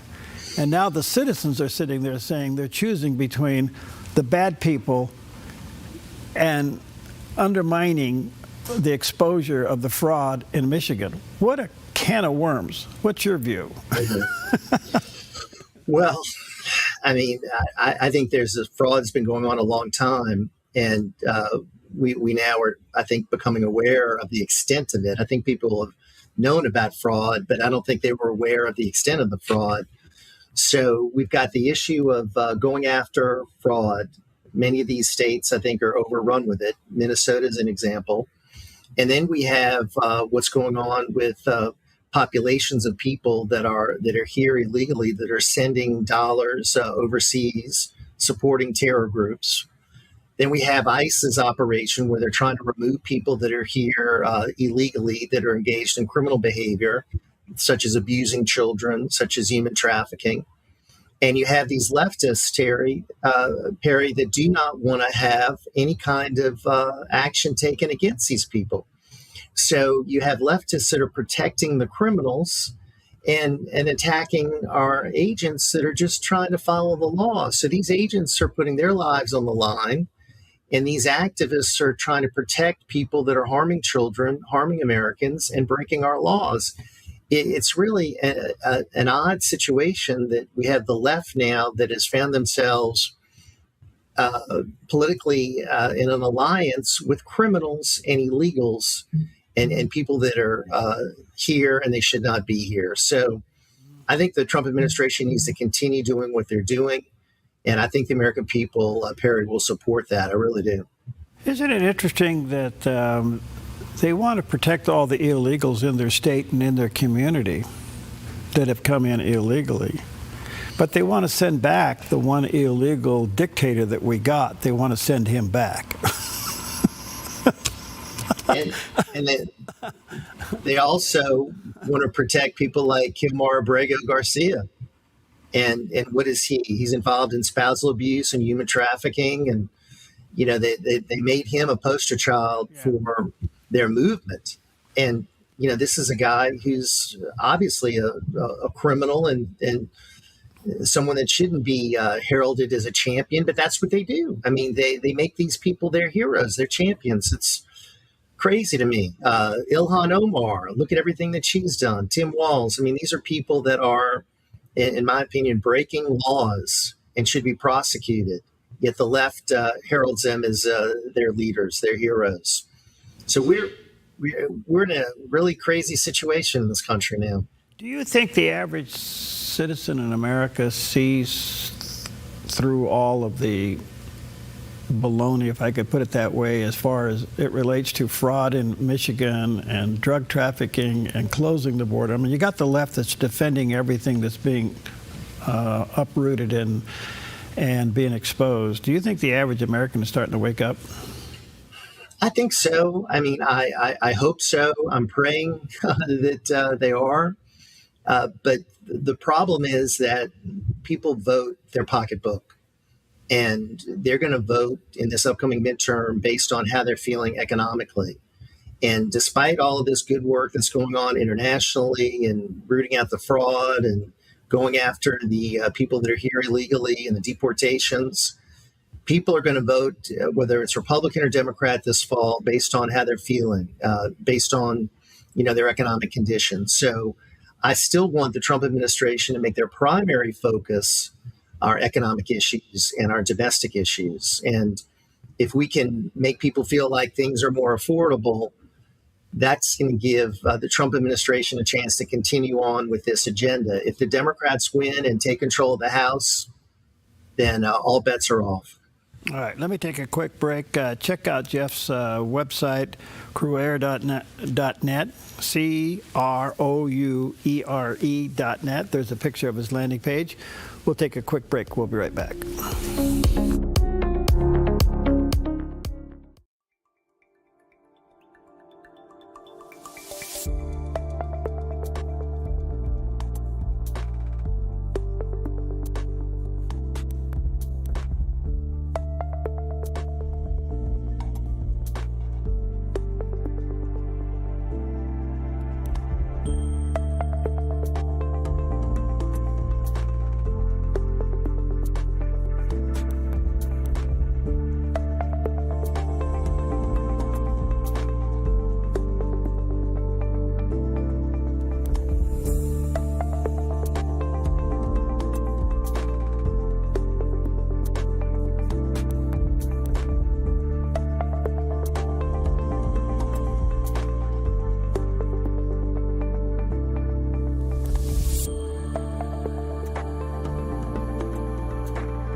A ministry moment on the Dove.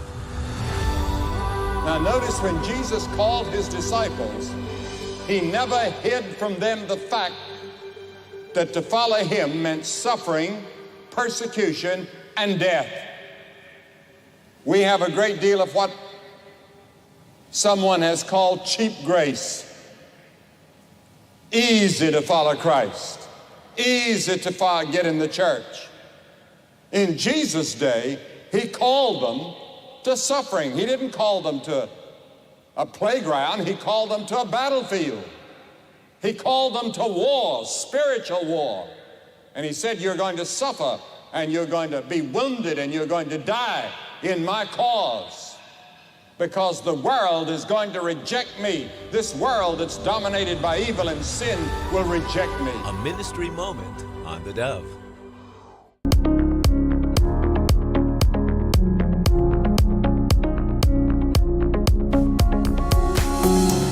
welcome back. And it's been a while, but I'm so honored to have back with us. Firstly, at the top of the year, Jeff Cruer is back with us. He's a veteran political commentator, columnist, and the host of the longtime running radio program Ringside Politics, actually radio and TV.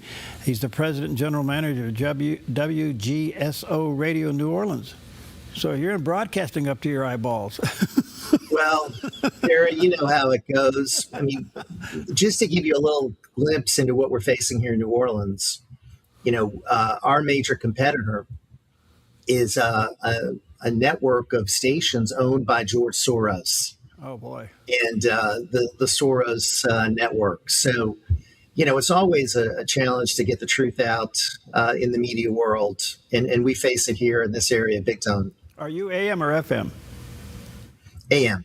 AM. And the historic station in the city, the 50,000 watt blowtorch, is owned by George Soros. So that's okay. So as you're aware of all of the finagling going on to keep AM radio alive, especially in automobiles. It's got to be. I think in cases of emergency, and Perry, we see it down here all the time with hurricanes. That is your source of information for people. That's where people go to. That is community radio. And when all else fails, you have AM radio. Yeah. So it's a push that I'm going to be definitely doing more to try to save AM radio in vehicles, which is, a big portion of our audience. People are in their cars. They're calling in. They're listening. Yeah. They're on drive time, afternoon and morning. So, yeah, I'm going to be definitely supporting. I know we've been talking about this for a long time. I think Congress needs to act. Well, I've been a strong advocate for this. We have an AM station as well, but it looks like the president's for it, members of Congress are for it, few automakers are not. However, it seems to be moving forward, so pray that it gets signed and done. Good stuff. Another thing, Perry, that a lot of electric car manufacturers were saying that, it conflicts with the electronics and the vehicles, but guess what? Not as many people are buying electric vehicles anymore. So, that argument is not as persuasive as it was a few years ago. Not only that, they found the solution on how to fix that problem. So, all right, I want to come back to something. I guess it deals with fentanyl crises, the cartels, everything that is still a problem for us, and even how we approached capturing Maduro. The U.S. continues treating this as law enforcement more than security. What's your take on that? Isn't it both? Well, yeah. Oh, yeah. I think it's both. I think you've got all kind of different dynamics at play. Yeah. I think what happened down in Venezuela was characterized as a law enforcement operation, but it certainly took the military to make sure it happened, and it does improve our national security. So I think it's a multifaceted issue. And then we've got to talk about the demand side, because obviously if, we're doing a lot to control the supply, to limit the supply, we've got to do something here as a country to deal with broken people, broken families that are turning to drugs and that are destroying families. I understand a lot of cocaine came out of Venezuela, Colombia, comes up through Nicaragua and into the United States. But so does fentanyl. But it's pretty clear now, fentanyl is a direct export of China. And I'm wondering why we don't put more squeeze on that.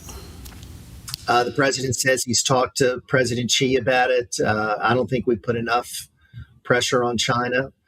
I don't understand why we're allowing 600,000 Chinese students to come to our country. Those are basically spies. I think China has gotten a pass for a long time. So, this president's been the only one who's put any kind of pressure on China. And certainly we've seen that with the tariffs. But much more pressure needs to be applied to them. They're our number one threat. We just discovered here, Perry, in Louisiana, we've got our major air base here, Barksdale. And right outside of Barksdale Air Base, there are 2 golf courses. And each golf course is owned by a Chinese Communist Party member with ties to their military. Why that was allowed to happen is beyond me. And I wonder how many other air bases are surrounded by property owned by communist Chinese. Missouri did something that was really interesting. They ended up suing the Chinese government because of what happened from Wuhan. And they were very successful at it, knowing that they would never be able to collect. So what they do, they seized all their assets. That, to me, is the ideal example of what we could do. Take that case and apply it to agriculture. Take that case and apply it to 2 golf courses on either side of a military base. I 100% agree. I think it's a great concept and a great plan.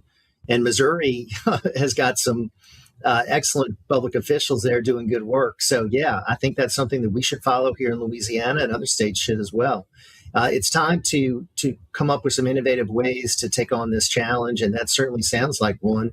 They're not going to collect, but certainly this is something that can help in a lot of different ways, and seizing the property makes sense. Yeah. I mean, what happened during COVID was directly caused by the Chinese, and obviously they bear responsibility for it.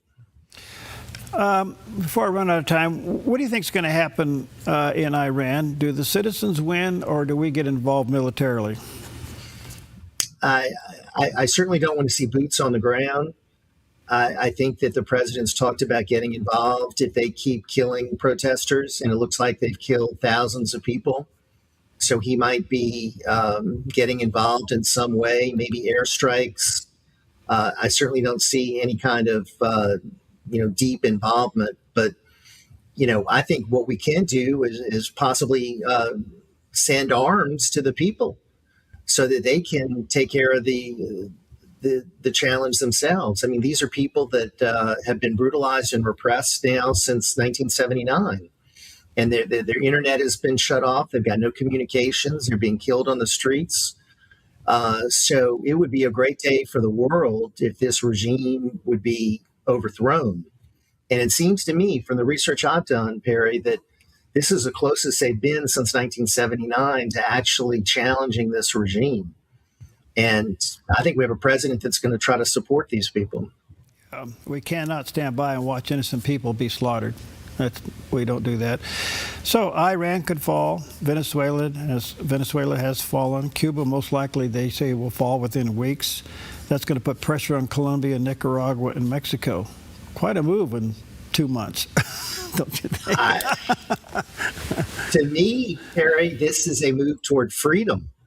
And this is a move toward giving people in those countries their rights back again. And I think it's exciting. It's something that is totally unexpected. One action in Venezuela can have so much ripple effects. And, I just give the president the kudos, because he had the courage to take the action that many other presidents wouldn't have taken. And he did it. And he's constantly taking bold action that other presidents won't take. And I think he needs to be given credit for that, because I think he's putting America first. He's doing it for not only other countries, but he's primarily doing it to protect our country. What do you think will happen with Greenland? I think we're going to be in some way taking control of Greenland. I mean, I certainly don't think there's going to be, even though I heard that there are military plans being crafted, I certainly don't think it's going to lead to any kind of military operation. But I think due to pressure that's going to be applied, there'll be some kind of financial transaction that will allow the U.S. to take control of Greenland. And I think the president makes a good point in that for national security reasons, that's an area that needs to be run by the United States. And again, the Danes, I don't think have been doing much at all with Greenland for decades. No, Denmark can't offer anything. Now, the president did suggest, total population's around 60,000. So he's offering him $100,000. So he's kind of buying the boat, don't you think? Well, I mean, that makes the $2,000 tariff rebate checks look like chump change, right? Yeah. So, I don't know if that's going to happen, but I do think the people there in Greenland, from what I can tell, are not happy with what the Danes have done. And by the way, our Louisiana governor is a special envoy to Greenland. So he's going to be going there and, again, trying to negotiate on our behalf. It's going to be interesting because they're part of NATO, and this has got NATO countries a little upset. So hopefully we can do this peacefully if it gets done. We'll see. Hey, Jeff, good to see you again. It's been too long. Let's stay connected. Will you be at the NRB this year? I might be. A lot of people are trying to convince me to do it. So, Perry, I know you're going to be there, right? I'll buy you a coffee. Okay. I'll buy you a coffee. How's that? All right. Good to see you. God bless you, friend. Take care. And let me say, folks, check out his website, CROUERE.net. There's a picture of his website. Check it out, career.net. All right. We'll see you next time on Focus Today.